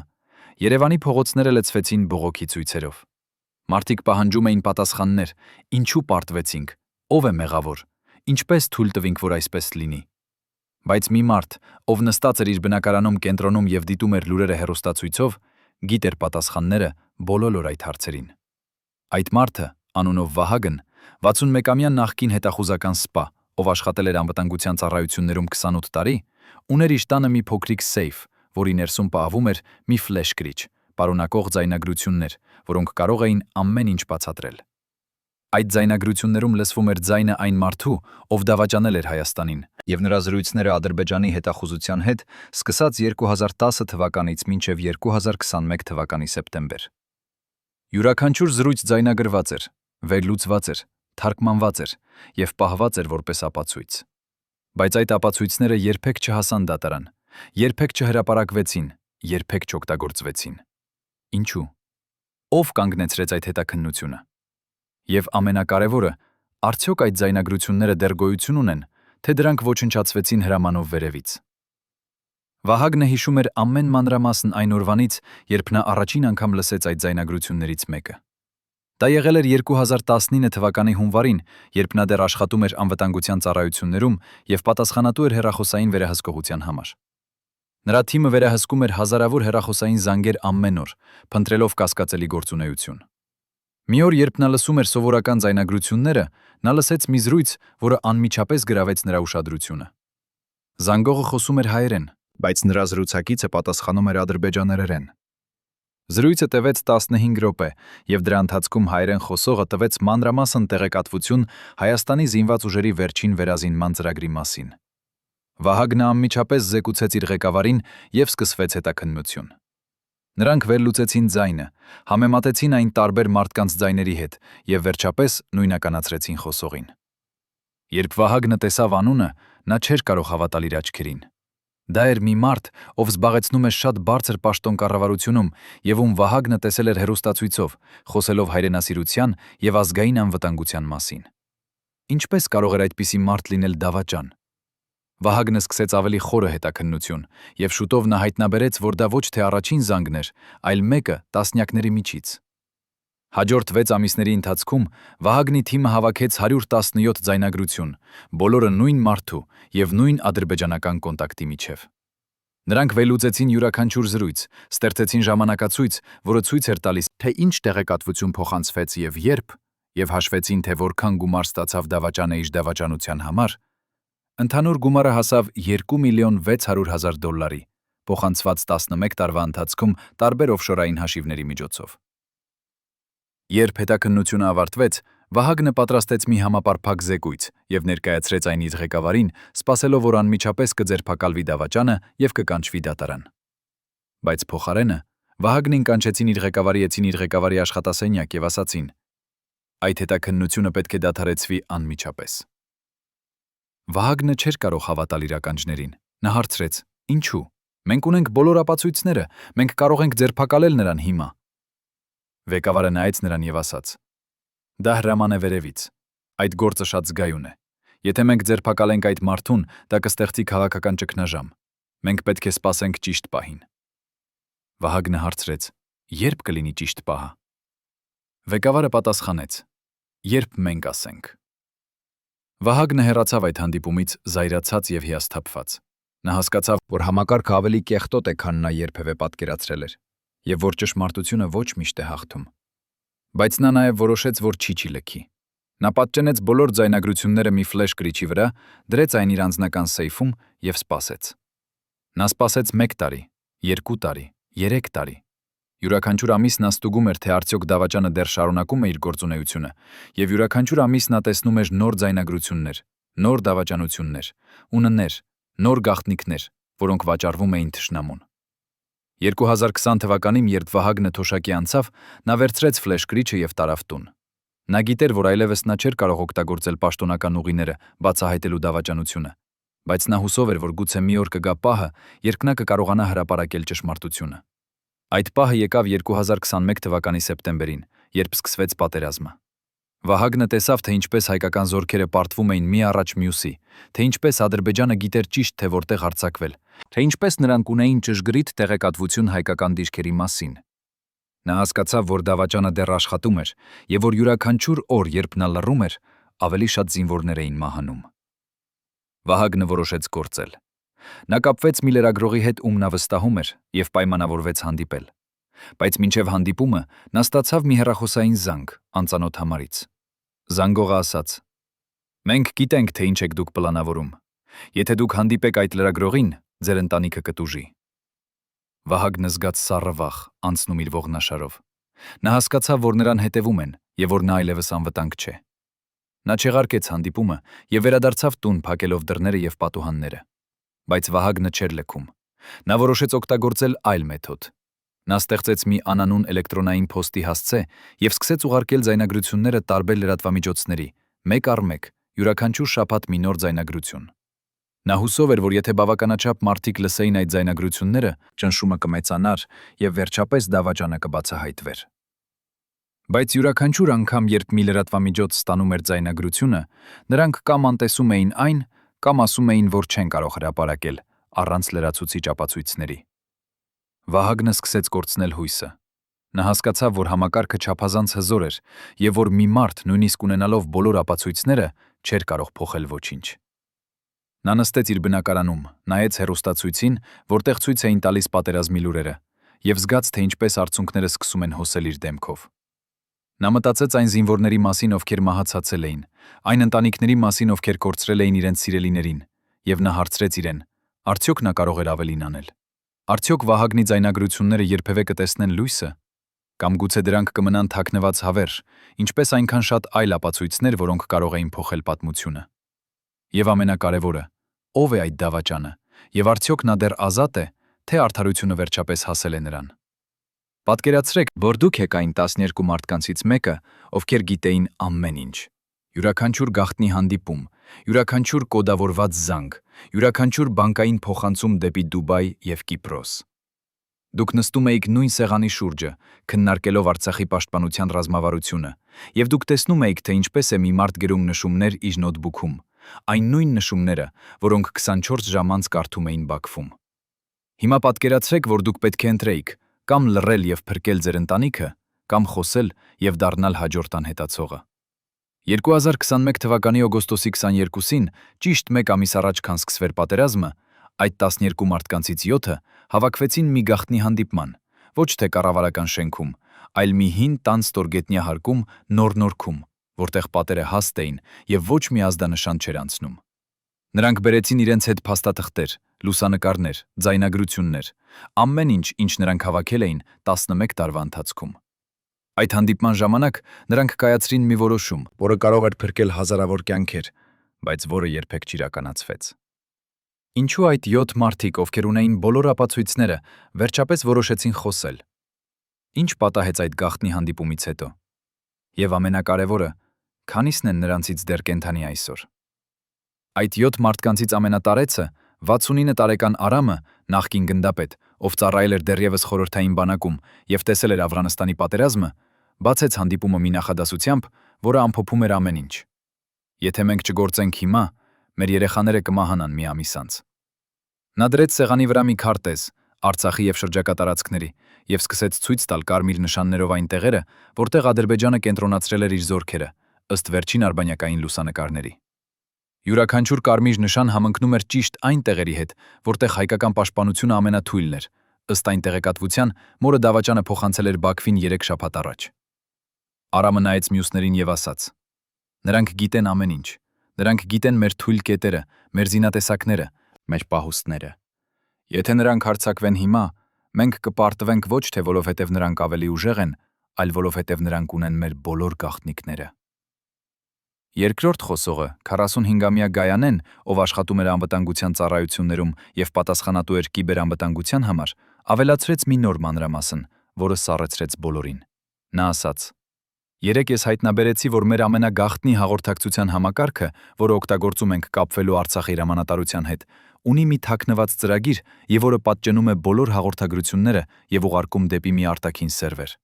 Ես հետևեցի այդ սերվերի հետքերին եւ հայտնաբերեցի, որ այն գտնվում է Թուրքիայում, Անկարայում, եւ որ այն կառավարվում է Թուրքիայի հետախուզության կողմից»։ Սենյակում տիրեց լռություն։ Բոլորը հասկացան, թե ինչ էր դա նշանակում։ Ոչ միայն Ադրբեջանը, այլև Թուրքիան ուներ մուտք դեպի Հայաստանի ամենագաղտնի ռազմական հաղորդակցությունները։ Երրորդ մարդը, 52-ամյա Տիգրանը, ֆինանսական վերլուծաբան, ով 15 տարի աշխատել էր կենտրոնական բանկում, բացեց իր նոթբուքը եւ ցույց տվեց մի աղյուսակ, լի թվերով եւ ամսաթվերով։ Նա ասաց. «Ես հետևել եմ դավաճանի ֆինանսական հոսքերին վերջին 3 տարիների ընթացքում։ Նա ստացել է ընդհանուր $2,800,000, փոխանցված 17 տարբեր օֆշորային ընկերությունների միջոցով։ Բայց ամենահետաքրքիրը այն է, որ վերջին 6 ամսում փոխանցումները կրկնապատկվել են։ Նա ստացել է $500,000 միայն այս տարի, ինչը նշանակում է, որ նա տվել է ավելի արժեքավոր տեղեկատվություն, քան երբևէ»։ Չորրորդ մարդը, 38-ամյա Աննան, լրագրող, ով 10 տարի զբաղվել էր քննադատական հետաքննություններով եւ ում հոդվածները հաճախ ստեղծում էին սկանդալներ, խոսեց իր փորձից։ Նա ասաց. «Ես փորձել եմ հրապարակել այս պատմությունը 3 անգամ վերջին 2 տարիների ընթացքում։ Յուրաքանչյուր անգամ, երբ ես պատրաստում էի հոդված, ինձ զանգահարում էին եւ սպառնում։ Առաջին անգամ նրանք ասացին, որ կփակեն իմ թերթը։ Երկրորդ անգամ նրանք ասացին, որ իմ ընտանիքը կտուժի։ Երրորդ անգամ նրանք ուղղակի ասացին, եթե ես շարունակեմ, ես կանհետանամ։ Ես հավատացի նրանց, որովհետև ես տեսել եմ, թե ինչ է պատահել այլ լրագրողների, ովքեր փորձել են բացահայտել անհարմար ճշմարտություններ»։ Հինգերորդ մարդը, 61-ամյա Վարդանը, նախկին դեսպան, ով ծառայել էր Ռուսաստանում եւ Ֆրանսիայում եւ ուներ լայն միջազգային կապեր, ավելացրեց մի անհանգստացնող մանրամասն։ Նա ասաց. «Ես խոսել եմ իմ կոնտակտների հետ արտաքին հետախուզական ծառայություններում։ Նրանք ինձ ասացին, որ Ադրբեջանը պատրաստվում է մեծ գործողության եւ որ նրանք ունեն ներսից աղբյուր, ով տալիս է նրանց իրական ժամանակում տեղեկատվություն։ Նրանք նաեւ ասացին, որ Թուրքիան ակտիվորեն ներգրավված է այդ պատրաստականության մեջ եւ որ նրանք տրամադրել են Ադրբեջանին ԱԹՍ-ներ եւ այլ ժամանակակից զենքեր։ 6-րդ մարդը 44-ամյա Սամվելը, ով աշխատում էր պաշտպանության նախարարությունում եւ ուներ մուտք դեպի ռազմական պլանավորումը, խոսեց ամենավտանգավոր մանրամասնի մասին։ Նա ասաց. «Երեկ ես մասնակցեցի մի նիստի, որտեղ քննարկվում էր Արցախի պաշտպանության նոր ռազմավարությունը։ Այդ նիստում ներկա էր նաեւ Դավաճանը։ Երբ մենք ներկայացրինք մեր պլանները, նա շատ ուշադիր լսում էր եւ գրում էր նշումներ։ Նիստից հետո, երբ բոլորը հեռացան, ես մնացի եւ տեսա, թե ինչպես նա լուսանկարեց բոլոր քարտեզները եւ փաստաթղթերը իր հեռախոսով։ Ես գիտեմ, որ այդ լուսանկարները արդեն Բաքվում են»։ 7-րդ մարդը 58-ամյա Արմենը փաստաբան, ով տասնամյակներ աշխատել էր դատական համակարգում եւ գիտեր բոլոր իրավական նրբությունները, ամփոփեց իրավիճակը։ Նա ասաց. «Մենք ունենք բոլոր ապացույցները, ձայնագրություններ, ֆինանսական փաստաթղթեր, վկաներ, լուսանկարներ։ Մենք կարող ենք ներկայացնել դատական հայց եւ պահանջել Դավաճանի անմիջական ձերբակալումը։ Բայց խնդիրն այն է, որ դատական համակարգը վերահսկվում է նույն մարդկանց կողմից, ովքեր պաշտպանում են Դավաճանին։ Եթե մենք գնանք պաշտոնական ուղիով, մեր գործը կկորի բյուրոկրատիայի մեջ եւ մենք երբեք չենք տեսնի արդարություն»։ Հանդիպումը տևեց 4 ժամ, եւ դրա ընթացքում այդ 7 մարդիկ քննարկեցին տարբեր տարբերակներ։ Նրանք կարող էին գնալ հրապարակայնության, կազմակերպել ասուլիս եւ ներկայացնել բոլոր ապացույցները։ Նրանք կարող էին դիմել միջազգային կազմակերպություններին, Եվրոպական դատարանին, ՄԱԿ-ին, Մարդու իրավունքների պաշտպանության կազմակերպություններին։ Նրանք կարող էին փորձել անմիջականորեն կապվել վարչապետի հետ, շրջանցելով բոլոր միջնորդներին։ Կամ նրանք կարող էին ընտրել ավելի ռադիկալ ուղի, անձամբ հանդիպել Դավաճանին եւ պահանջել, որ նա դադարեցնի իր գործունեությունը։ Բայց յուրաքանչյուր տարբերակ ուներ իր վտանգները, եւ յուրաքանչյուր տարբերակ կարող էր ավարտվել նրանց մահով կամ անհետացմամբ։ Վերջապես, երբ արդեն կեսգիշեր էր եւ նրանք հոգնած էին քննարկումներից, Արամը, ամենատարեցը, կանգնեց եւ ասաց. «Մենք պետք է քվեարկենք։ Ով կողմ է, որ մենք գնանք հրապարակայնության եւ ներկայացնենք ապացույցները, անկախ հետևանքներից, թող բարձրացնի ձեռքը»։ 7-ից 6-ը բարձրացրին ձեռքերը։ Միայն մեկը, Աննա լրագրողը, չբարձրացրեց։ Նա ասաց. «Ես ունեմ 2 երեխա։ Ես չեմ կարող ռիսկի ենթարկել նրանց կյանքը»։ Մյուսները հասկացան նրան, բայց նրանք արդեն կայացրել էին իրենց որոշումը։ Նրանք պայմանավորվեցին, որ հաջորդ օրը, օգոստոսի 23-ին, նրանք կկազմակերպեն ասուլիս եւ կհրավիրեն բոլոր լրատվամիջոցները։ Նրանք կներկայացնեին բոլոր ապացույցները, կանվանեին Դավաճանի անունը եւ կպահանջեին անմիջական հետաքննություն։ Բայց այն, ինչ նրանք չգիտեին, այն էր, որ այդ ստորգետնյա սենյակը, որը նրանք կարծում էին անվտանգ, ուներ մի թաքնված խոսափող, որը տեղադրվել էր 2 շաբաթ առաջ, ճիշտ այն ժամանակ, երբ անվտանգության ծառայությունները սկսեցին կասկածել, որ ինչ-որ խումբ պլանավորում է գործել Դավաճանի դեմ։ Ամբողջ հանդիպումը ձայնագրվեց, եւ երբ այդ 7 մարդիկ հեռացան, յուրաքանչյուրը դեպի իր տուն, նրանց չգիտեին, որ նրանց հետևում էին։ Օգոստոսի 23-ի առավոտյան, երբ նրանք պատրաստվում էին հավաքվել ասուլիսի համար, յուրաքանչյուրին առանձին այցելեցին անծանոթ մարդիկ։ Արամին այցելեցին 2 սպաներ, ովքեր ասացին, որ նա պետք է գա անվտանգության ծառայություններ հարցաքննության համար։ Գայանային զանգահարեցին նրա աշխատանքից եւ ասացին, որ նա ազատվել է իր պաշտոնից կազմակերպչական վերակառուցման պատճառով։ Տիգրանը գտավ իր բանկային հաշիվները սառեցված կասկածելի գործարքների պատճառով։ Աննան ստացավ սպառնալիք, որ նրա երեխաները կվտանգվեն, եթե նա շարունակի։ Վարդանին տեղեկացրին, որ նրա դեսպանական անձնագիրը չեղարկվել է։ Սամվելը հայտնաբերեց, որ նրան արգելվել է մուտք գործել պաշտպանության նախարարություն։ Արմենին ասացին, որ նրա փաստաբանական լիցենզիան կասեցվել է։ 1 օրվա ընթացքում այդ 7 մարդիկ, ովքեր ունեին բոլոր ապացույցները եւ որոնք պատրաստ էին ռիսկի ենթարկել իրենց կյանքերը, բացահայտելու ճշմարտությունը, լիովին անզոր դարձան։ Ասուլիսը երբեք չկայացավ։ Էգ չկայացավ։ Ապացույցները երբեք չներկայացվեցին։ Դավաճանը շարունակեց իր աշխատանքը, անխանգարված։ 1 ամիս անց սկսվեց պատերազմը, եւ այդ 7 մարդիկ, ովքեր կարող էին կանխել ողբերգությունը, կարող էին միայն նայել հեռուստացույցին եւ տեսնել, թե ինչպես են իրականանում նրանց ամենավատ վախերը։ Արդյոք այդ 7 մարդիկ երբևէ կկարողանան խոսել, կամ գուցե նրանք հավերժ կմնան լուռ, ճնշված համակարգի ուժով, որը ավելի հզոր է, քան ցանկացած անհատական քաջություն։ Երբ 2021 թվականի սեպտեմբերի 27-ի առավոտյան Արցախի երկինքը լցվեց ադրբեջանական աթեսների ճռռոցով եւ հայկական դիրքերը սկսեցին ենթարկվել զանգվածային ռմբակոծության, Երևանի Մատենադարանի ենթահողիահարկում 5 մետր խորությամբ հողի տակ մի ծեր արխիվապահ անունով Սուրեն նստած էր իր փոքրիկ աշխատասենյակում եւ կարդում էր մի փաստաթուղթ, որը գտել էր մի հին արկղի մեջ, թաքնված 1958 թվականի թերթերի միջև։ Այդ փաստաթուղթը գրված էր ռուսերեն, ձեռքով, մանրագիր տառերով, եւ այն պարունակում էր ցուցումներ, թե ինչպես ոչնչացնել կարևոր արխիվներ արտակարգ իրավիճակների դեպքում։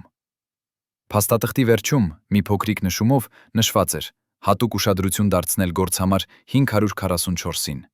Այդ գործը պետք է ոչնչացվի առաջինը։ Սուրեն, ով աշխատել էր Մատենադարանում 41 տարի եւ գիտեր յուրաքանչյուր անկյունը, յուրաքանչյուր թաքնված պահարանը, հիշեց, որ նա տեսել էր այդ համարը ինչ-որ տեղ։ Նա սկսեց փնտրել իր հիշողության մեջ եւ հանկարծ հիշեց. 3 տարի առաջ, երբ նա կարգավորում էր հին արխիվները, նա գտել էր մի կարմիր թղթապանակ, ճիշտ այդ համարով։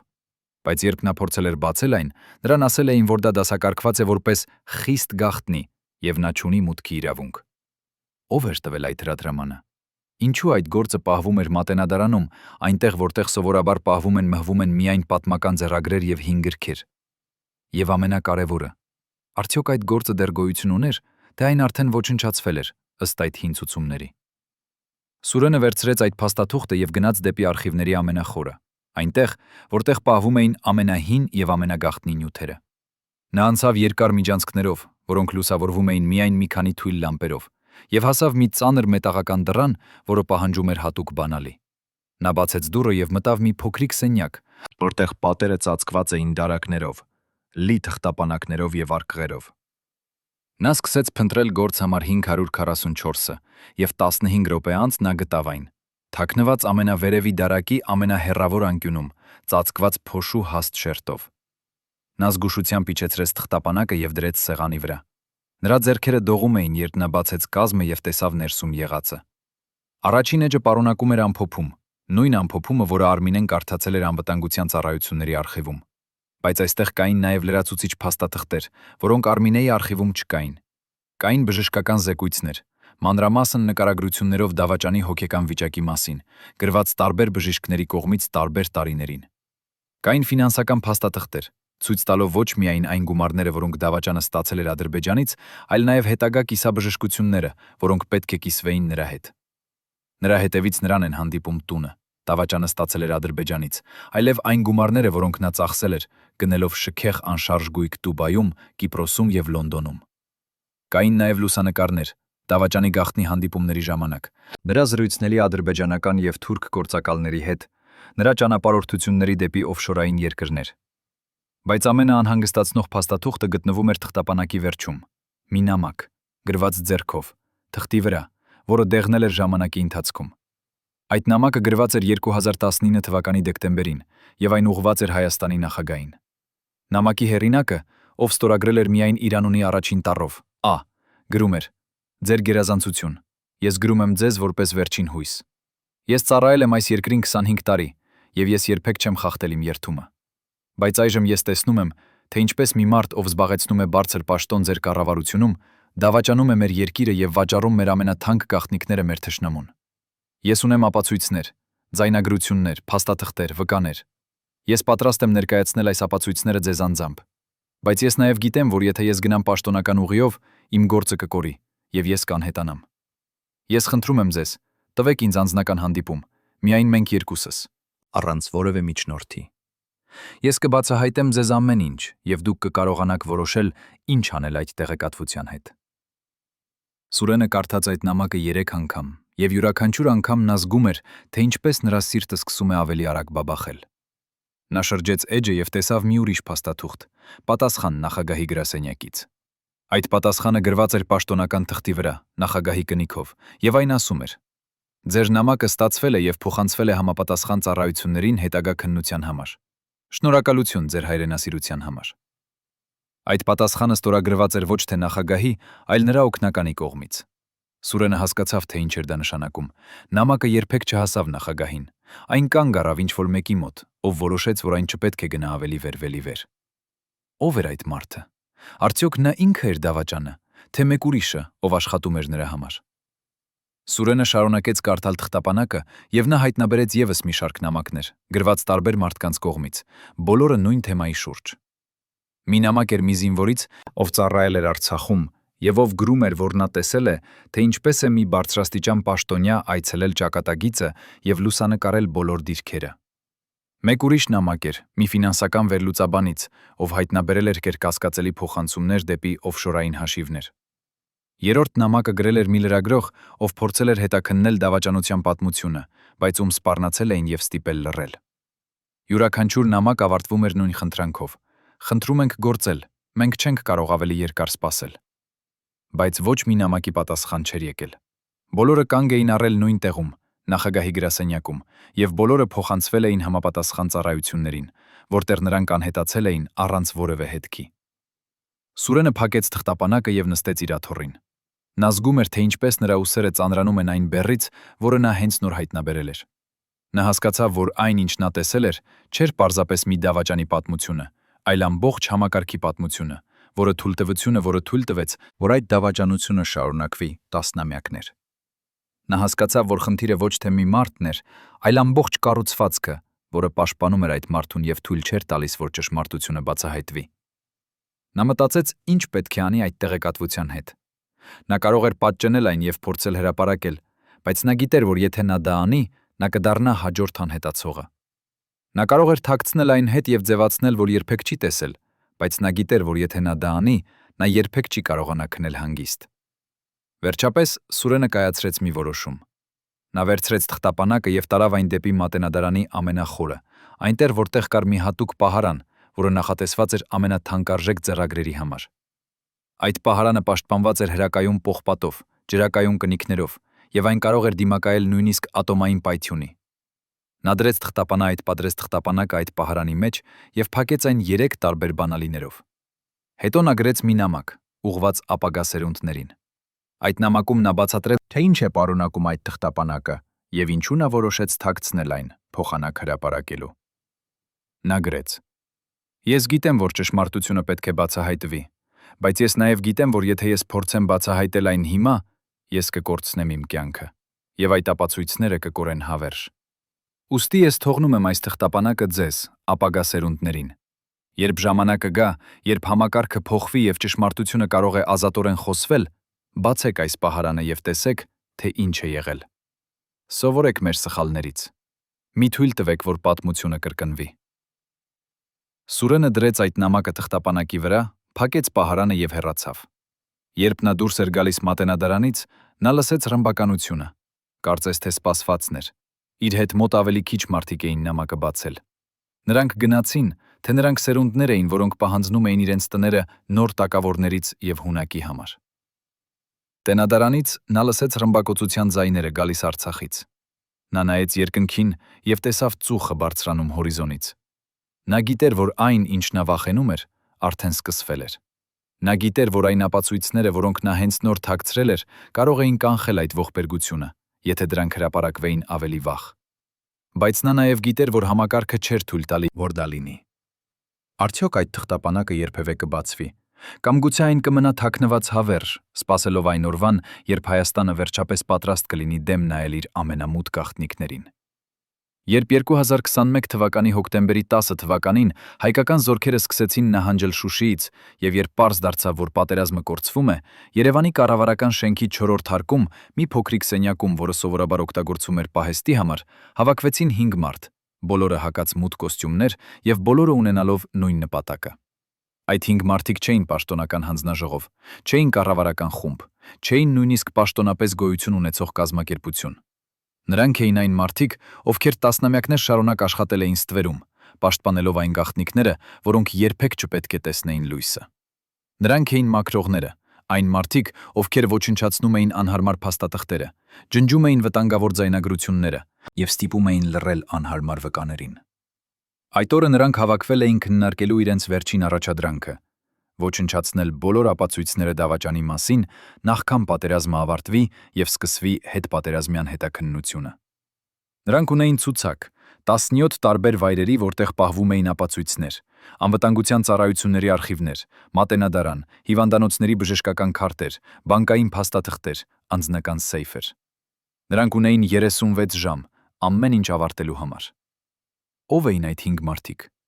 Ո՞վ էր տվել նրանց այդ հրամանը։ Եվ ամենակարևորը,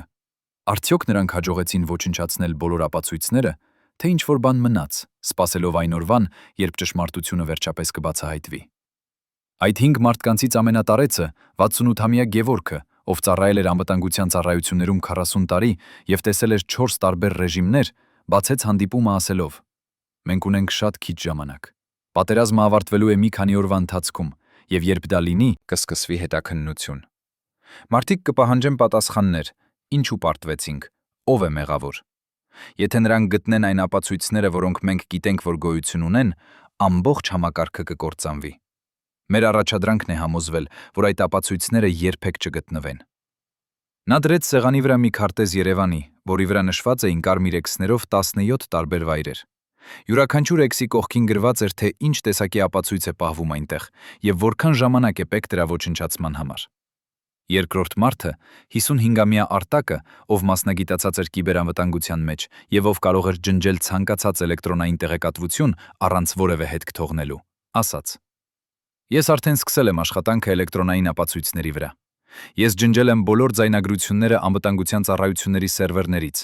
բոլոր էլեկտրոնային նամակները, բոլոր ֆինանսական գործարքների գրառումները։ Բայց խնդիրն այն է, որ կան պատճեններ, պահված տարբեր վայրերում։ Մենք պետք է գտնենք եւ ոչնչացնենք յուրաքանչյուր պատճենը»։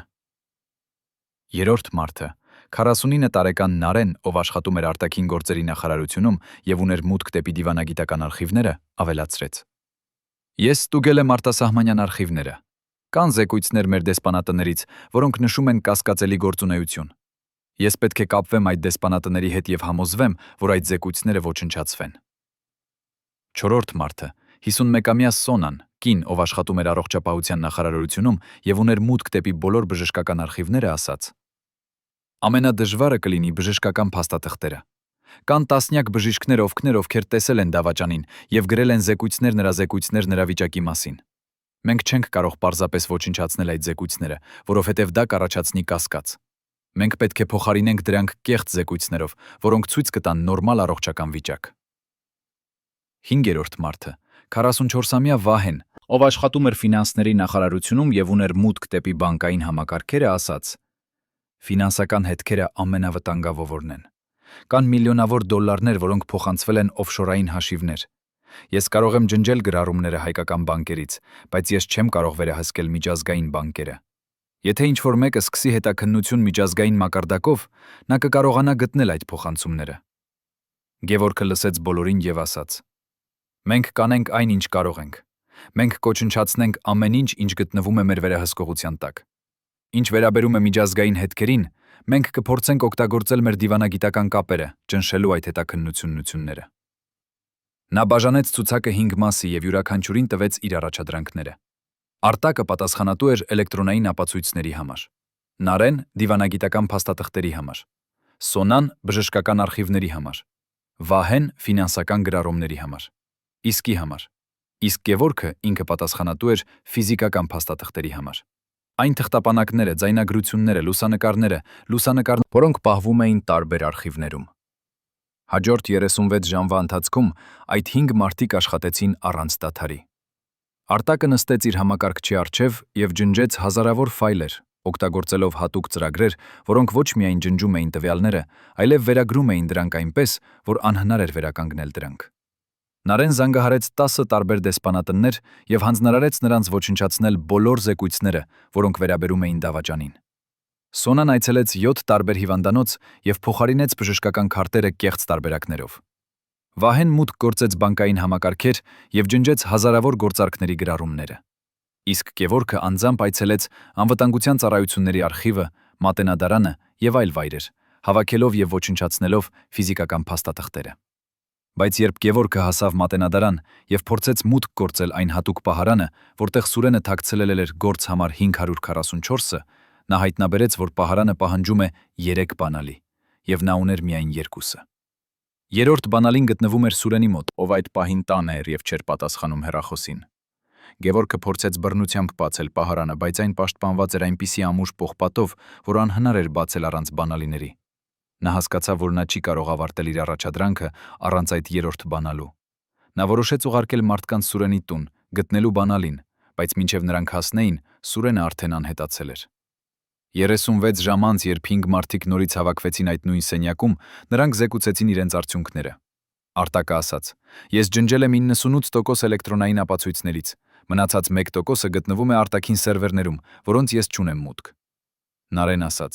«Ես ոչնչացրել եմ բոլոր դիվանագիտական զեկույցները, բացի 2-ից, որոնք արդեն ուղարկվել են միջազգային կազմակերպություններ»։ Սոնան ասաց. «Ես փոխարինել եմ բոլոր բժշկական քարտերը, բացի 1-ից, որը գտնվում է մի անկախ կլինիկայում, որտեղ ես չունեմ մուտք»։ Վահեն ասաց.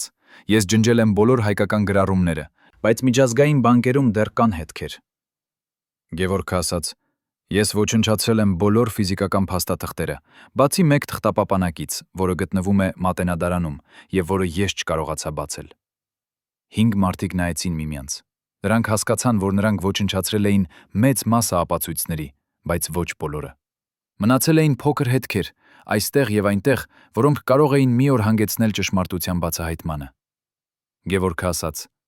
«Մենք արեցինք այն, ինչ կարող էինք։ Մնացած հետքերը չափազանց փոքր են, որpիսի ինչ-որ մեկը կարողանա վերականգնել ամբողջ պատմությունը։ Բայց մենք պետք է շարունակենք հետևել իրավիճակին։ Եթե ինչ-որ մեկը սկսի հետաքննություն, մենք պետք է ոք անմիջապես գործենք»։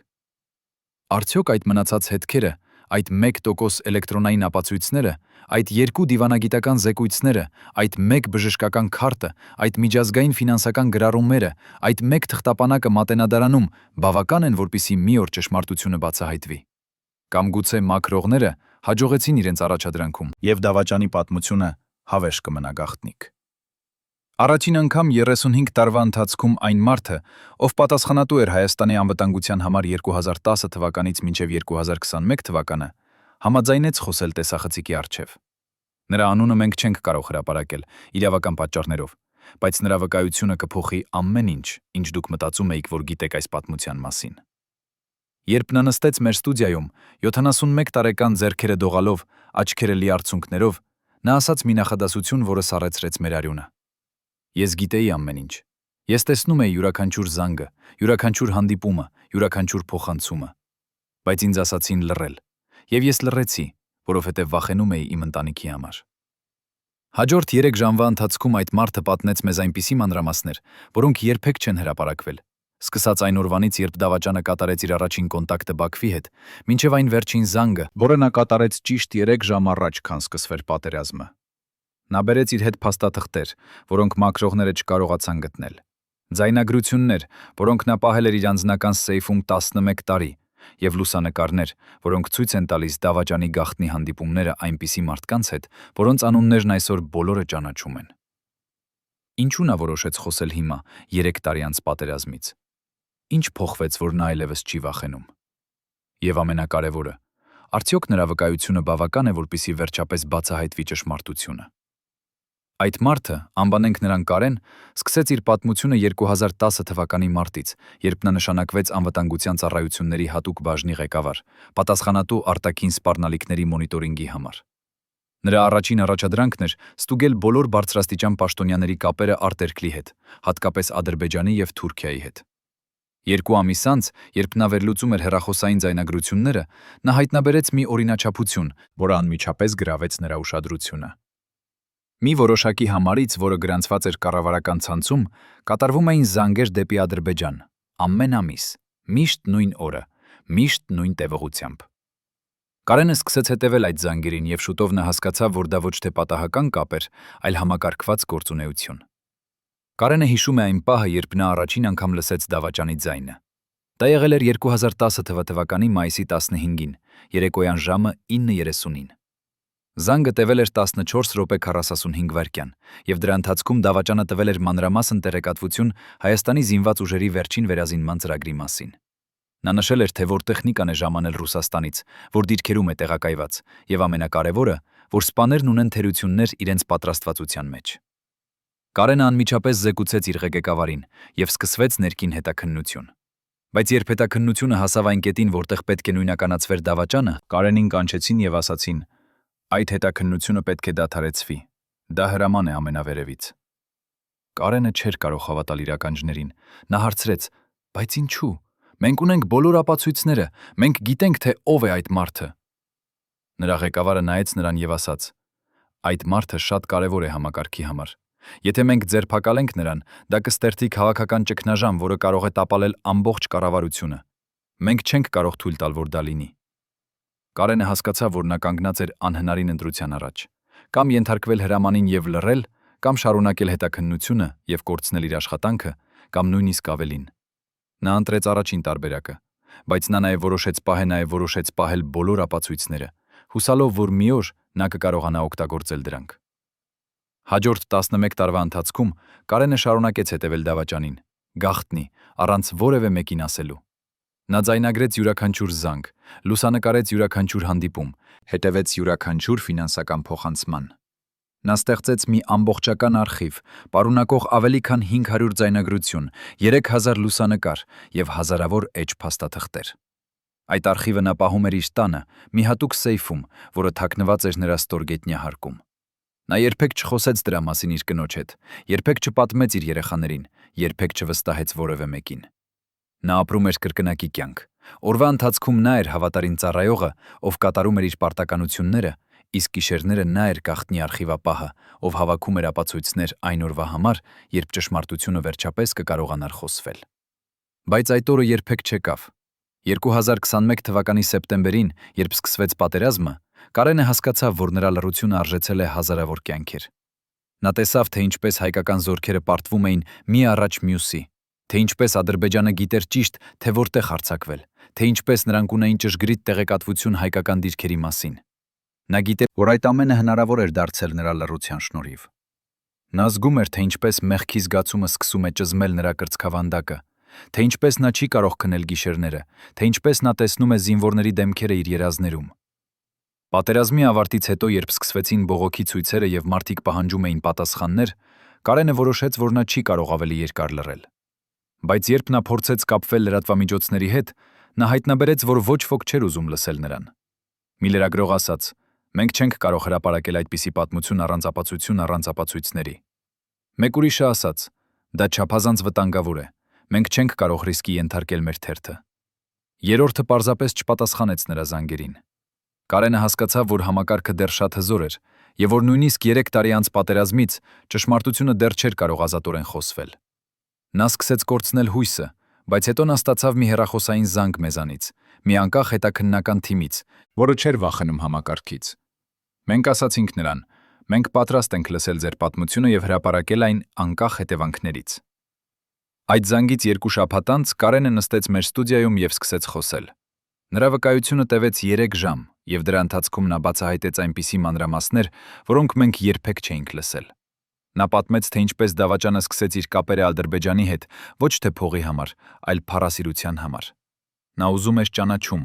նա ուզում էր իշխանություն, նա ուզում էր զգալ, որ նա կարևոր է։ Ադրբեջանական հետախուզությունը հասկացավ այդ թույլ կետը եւ սկսեց շահարկել այն։ Նրանք տվեցին նրան այն ճանաչումը, որը նա չէր ստանում Հայաստանում։ Նրանք ասացին նրան, որ նա հանճար է, որ նա անփոխարինելի է, որ նա փրկում է իր ժողովրդին, տալով նրանց տեղեկատվություն, որը կկանխի պատերազմը։ Դավաճանը հավատաց այդ սուտերին եւ շարունակեց տալ ավելի ու ավելի շատ տեղեկատվություն։ Կարենը նաեւ պատմեց, թե ինչպես համակարգը պաշտպանում էր դավաճանին։ Երբ անվտանգության ծառայությունները հայտնաբերեցին նրա գործունեությունը, նրանք զեկուցեցին վերև, բայց հրամանը եկավ. «Մի անեք ոչինչ»։ Ինչու՞։ Որովհետև դավաճանը ուներ կապեր շատ բարձր մակարդակներում։ Նա գիտեր շատ գաղտնիքներ շատ հզոր մարդկանց մասին, եւ եթե նա ձերբակալվեր, նա կարող էր քաշել իր հետ ամբողջ համակարգը։ Ուստի որոշվեց թողնել նրան շարունակել իր գործունեությունը, հուսալով, որ մի օր նրանք կկարողանան վերահսկել վնասը։ Բայց այդ օրը երբեք չեկավ, եւ վնասը դարձավ անվերահսկելի։ Վերջում, երբ Կարենը ավարտեց իր վկայությունը, մենք հարցրինք նրան. «Ինչու դուք որոշեցիք խոսել հիմա, 3 տարի անց»։ Նա նայեց մեզ եւ ասաց. «Որովհետև ես չեմ կարող ապրել այս մեղքի հետ։ Ես տեսնում եմ այդ զինվորների դեմքերը յուրաքանչյուր գիշեր։ Ես լսում եմ նրանց մայրերի լացը։ Ես գիտեմ, որ ես կարող էի կանխել այդ ողբերգությունը, եթե ես խոսեի ավելի վաղ։ Բայց ես վախեցա, եւ այդ վախը արժեցել է հազարավոր կյանքեր։ Հիմա ես այլևս չեմ վախենում։ Թող նրանք գան եւ վերցնեն ինձ։ Թող նրանք անեն ինձ հետ այն, ինչ ուզում են, բայց ճշմարտությունը պետք է խոսվի։ Արդյոք Կարենի վկայությունը բավական է, որպեսզի վերջապես սկսվի իրական հետաքննություն։ Կամ գուցե համակարգը դեռ շատ հզոր է, եւ այս վկայությունը նույնպես կկորի բյուրոկրատիայի մեջ։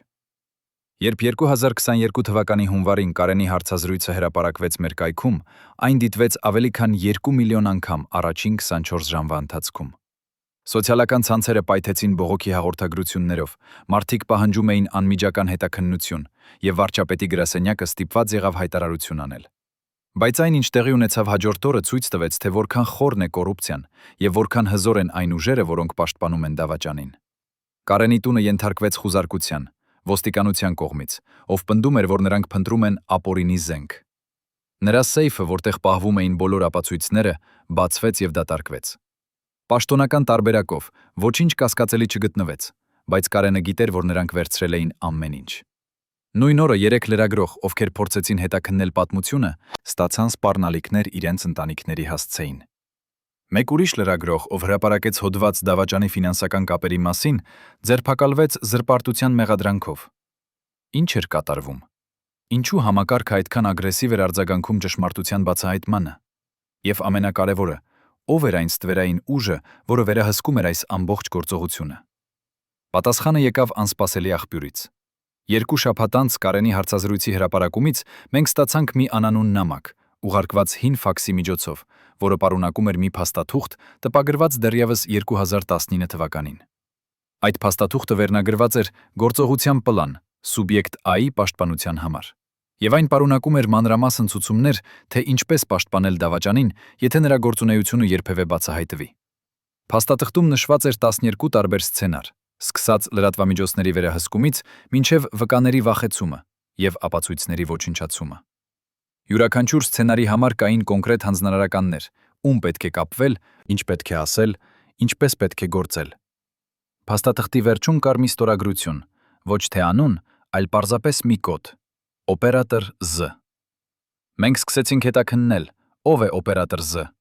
Մեր աղբյուրները անվտանգության ծառայություններում ասացին, որ այդ կոդը օգտագործվում էր միայն ամենաբարձր մակարդակի գործակալների համար, այն մարդկանց, ովքեր ուներին անսահմանափակ լիազորություններ եւ ովքեր հաշվետու էին միայն նախագահին։ Բայց երբ մենք փորձեցինք գտնել օպերատոր Z-ի իրական ինքնությունը, մենք հանդիպեցինք պատի։ Բոլոր փաստաթղթերը, որոնք կարող էին բացահայտել նրա անունը, կամ դասակարգված էին որպես խիստ գաղտնի, կամ կորել էին այն արխիվներում։ Մենք հարցրինք տասնյակ նախկին սպաների, բայց ոչ ոք չէր ուզում խոսել։ Մեկը մեզ ասաց.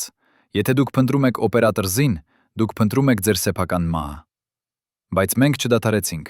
Մենք շարունակեցինք փորել, եւ վերջապես մենք գտանք մի հին փաստաթուղթ, թաքնված պաշտպանության նախարարության արխիվներում, որը վկայակոչում էր օպերատոր Z-ին որպես համակարգողի մի հատուկ գործողության համար 2014 թվականին։ Այդ փաստաթղթում նշված էր նաև մի հանդիպման ամսաթիվը եւ վայրը՝ 2014 թվականի հոկտեմբերի 18-ը Երևանի մետրոպոլ հյուրանոցում։ Մենք ստուգեցինք հյուրանոցի արխիվները եւ գտանք այդ օրվա հյուրերի ցուցակը։ Այնտեղ կար մի անուն, որը անմիջապես գրավեց մեր ուշադրությունը։ Մի մարդ, ով այդ ժամանակ զբաղեցնում էր շատ բարձր պաշտոն անվտանգության ծառայություններում եւ ով հետագայում դարձավ մի ազդեցիկ քաղաքական գործիչ։ Երբ մենք փորձեցինք կապվել այդ մարդու հետ հարցազրույցի համար, նրա օգնականը մեզ ասաց. նա չի ցանկանում մեկնաբանել այդ թեմայի վերաբերյալ։ Մենք ուղարկեցինք գրավոր հարցեր, բայց չստացանք պատասխան։ Մենք փորձեցինք սպասել նրան նրա աշխատանքի մոտ, բայց անվտանգությունը մեզ չթույլ տվեց մոտենալ։ Մենք հասկացանք, որ եթե մենք ուզում ենք ճշմարտությունը, մենք պետք է գտնենք այլ ուղի։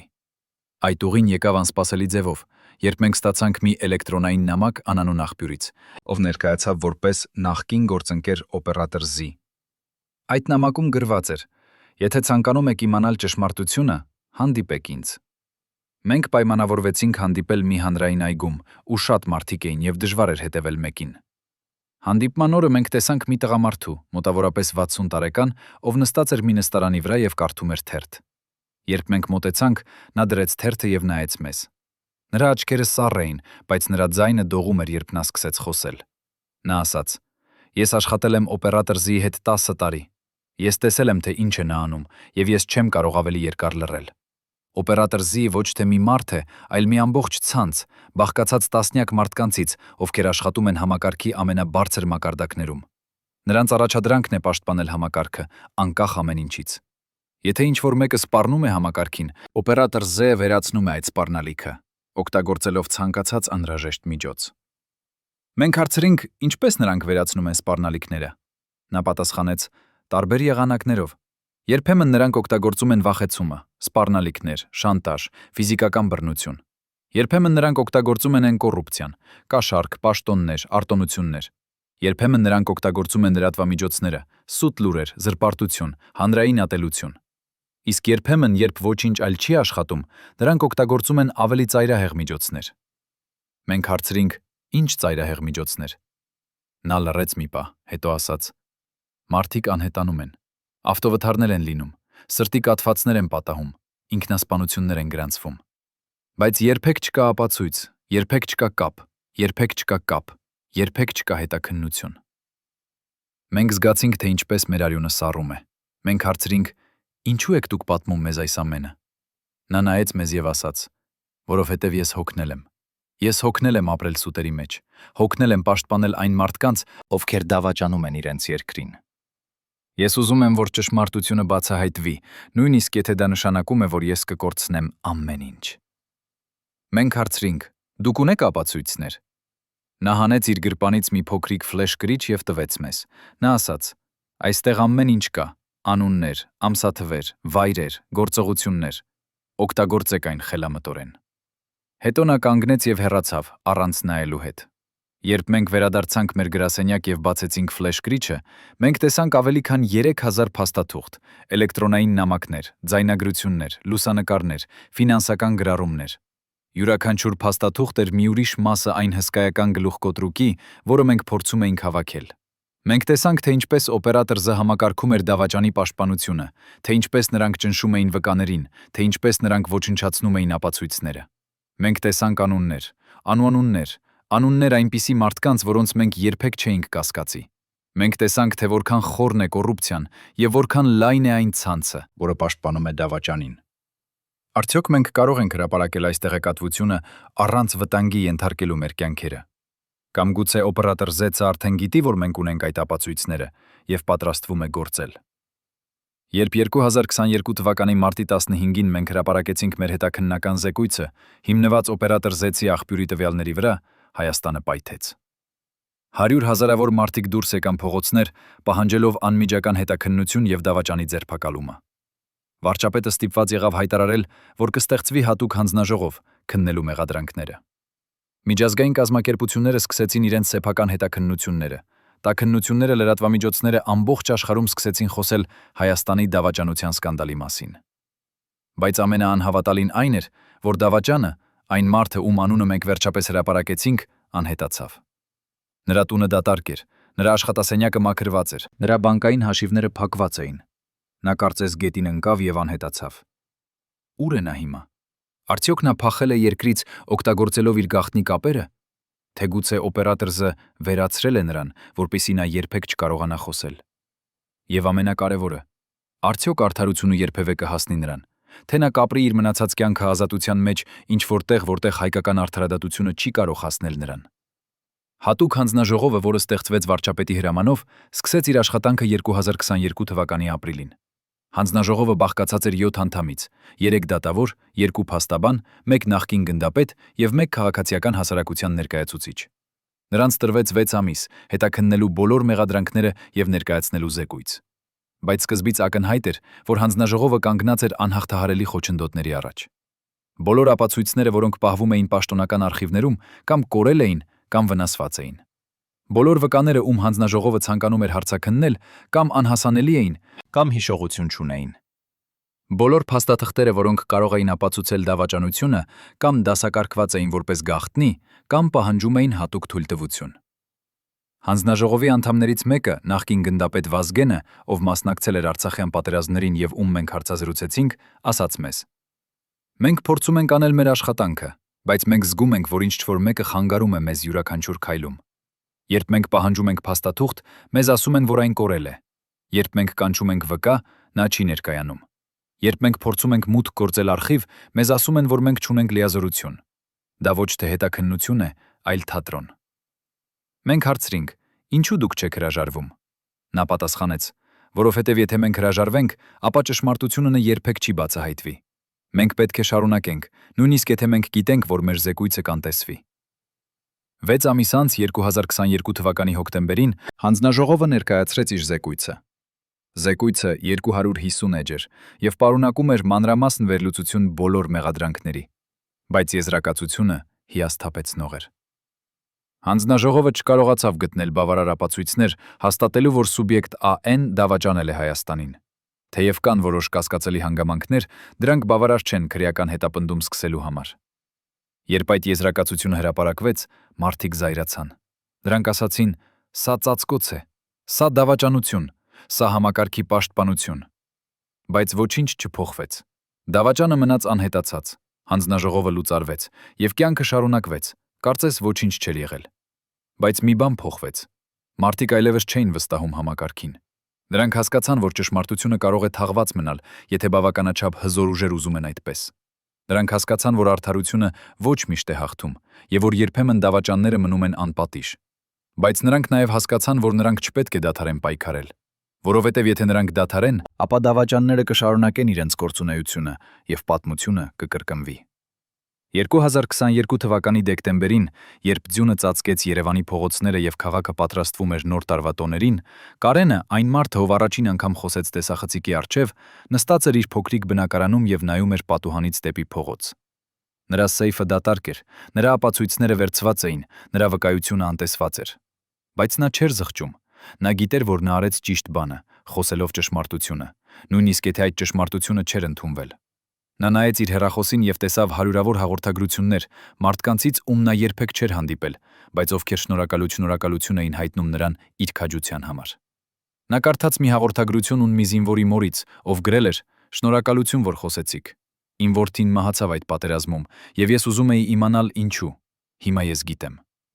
Կարենը զգաց, թե ինչպես արցունքները սկսում են հոսել իր դեմքով։ Նա հասկացավ, որ նույնիսկ եթե համակարգը չընդունեց նրա վկայությունը, մարդիկ ընդունեցին։ Եվ դա էր ամենակարևորը։ Դավաճանը, այն մարդը, ում անունը մենք հրապարակեցինք, երբեք չգտնվեց։ Ըստ որոշ աղբյուրների նա ապրում է Դուբայում, շքեղ վիլլայում, որը գնել է իր դավաճանությունից ստացած փողերով։ Ըստ այլ աղբյուրների, նա փախել է Թուրքիա, որտեղ նրան պաշտպանում են նրա հին կապերը։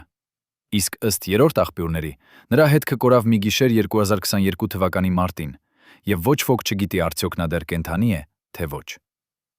Օպերատոր Զ-ը, այն ստվերային ցանցը, որը պաշտպանում էր դավաճանին, դեռ գոյություն ունի։ Նրանք դեռ աշխատում են համակարգի ամենաբարձր մակարդակներում, դեռ պաշտպանում են այն գաղտնիքները, որոնք երբեք չպետք է տեսնեին լույսը։ Բայց հիմա մարդիկ գիտեն նրանց գոյության մասին, եւ դա արդեն փոխում է խաղի կանոնները։ Արցախը, այն երկիրը, որի համար այնքան շատ մարդիկ մահացան, այլևս չի գոյություն որպես անկախ պետություն։ 2023 թվականի սեպտեմբերին Ադրբեջանը սկսեց նոր հարձակում եւ մի քանի օրվա ընթացքում գրավեց ամբողջ տարածքը։ 100 հազարավոր հայեր ստիպված եղան լքել իրենց տները եւ փախչել Հայաստան։ Այն դավաճանությունը, որը սկսվեց 2010 թվականին, վերջապես հասավ իր տրագիկ ավարտին։ Բայց պատմությունը դեռ չի ավարտվել։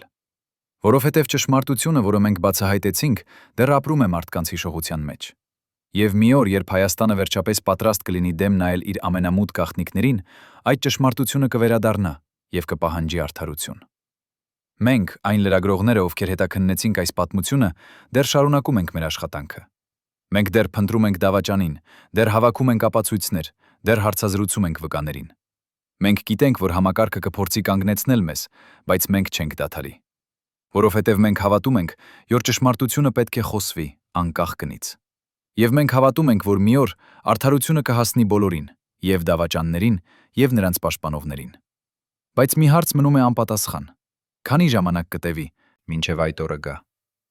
Քանի ժամանակ դեռ պետք է սպասենք, մինչև համակարգը փոխվի եւ ճշմարտությունը կարողանա ազատորեն խոսվել։ Քանի ժամանակ դեռ պետք է տառապեն անմեղ մարդիկ, նրանց ովքեր գիտեն ճշմարտությունը, բայց վախենում են խոսել։ Եվ ամենակարևորը, արդյոք մենք որպես հասարակություն պատրաստ ենք ընդունել այդ ճշմարտությունը, երբ այն վերջապես բացահայտվի։ Թե մենք կընտրենք շարունակել ապրել սուտերի մեջ, որովհետև ճշմարտությունը չափազանց ցավոտ է։ Այս պատմությունը դեռ չի ավարտվել։ Այն շարունակվում է ամեն օր, յուրաքանչյուր անգամ, երբ մի մարդ ընտրում է խոսել ճշմարտությունը, յուրաքանչյուր անգամ, երբ մի լրագրող ընտրում է հետաքննել անհարմար թեման, յուրաքանչյուր անգամ, երբ մի քաղաքացի ընտրում է պահանջել արդարություն։ Եվ այն կավարտվի միայն այն օրը, երբ դավաճանները կպատասխանեն իրենց արարքների համար, երբ համակարգը կմաքրվի կոռուպցիայից եւ երբ Հայաստանը վերջապես կսովորի իր պատմության դառը դասերից։ Մինչև այդ օրը մենք կշարունակենք պատմել այս պատմությունը։ Մենք կշարունակենք հիշեցնել մարդկանց, թե ինչ տեղի ունեցավ, թե ինչպես դավաճանությունը աժեցրեց հազարավոր կյանքեր եւ թե ինչպես համակարգը փորձեց թաքցնել ճշմարտությունը։ Եվ մենք հուսով ենք, որ մի օր, երբ նոր սերունդը կարդա այս պատմությունը, նրանք կասեն. երբեք այլևս։ Հարգելի հեռուստադիտողներ, եթե դուք հետևել եք այս ողբերգական պատմությանը մինչև վերջ, գրեք մեկնաբանություններում, որ քաղաքից եք։ Մեզ համար կարևոր է իմանալ, թե որտեղ դեռ հիշում են այս ճշմարտությունը։ Եվ բաժանորդագրվեք մեր ալիքին, որպեսզի չկորցնեք ճշմարիտ պատմությունները, որոնք համակարգը փորձում է թաքցնել։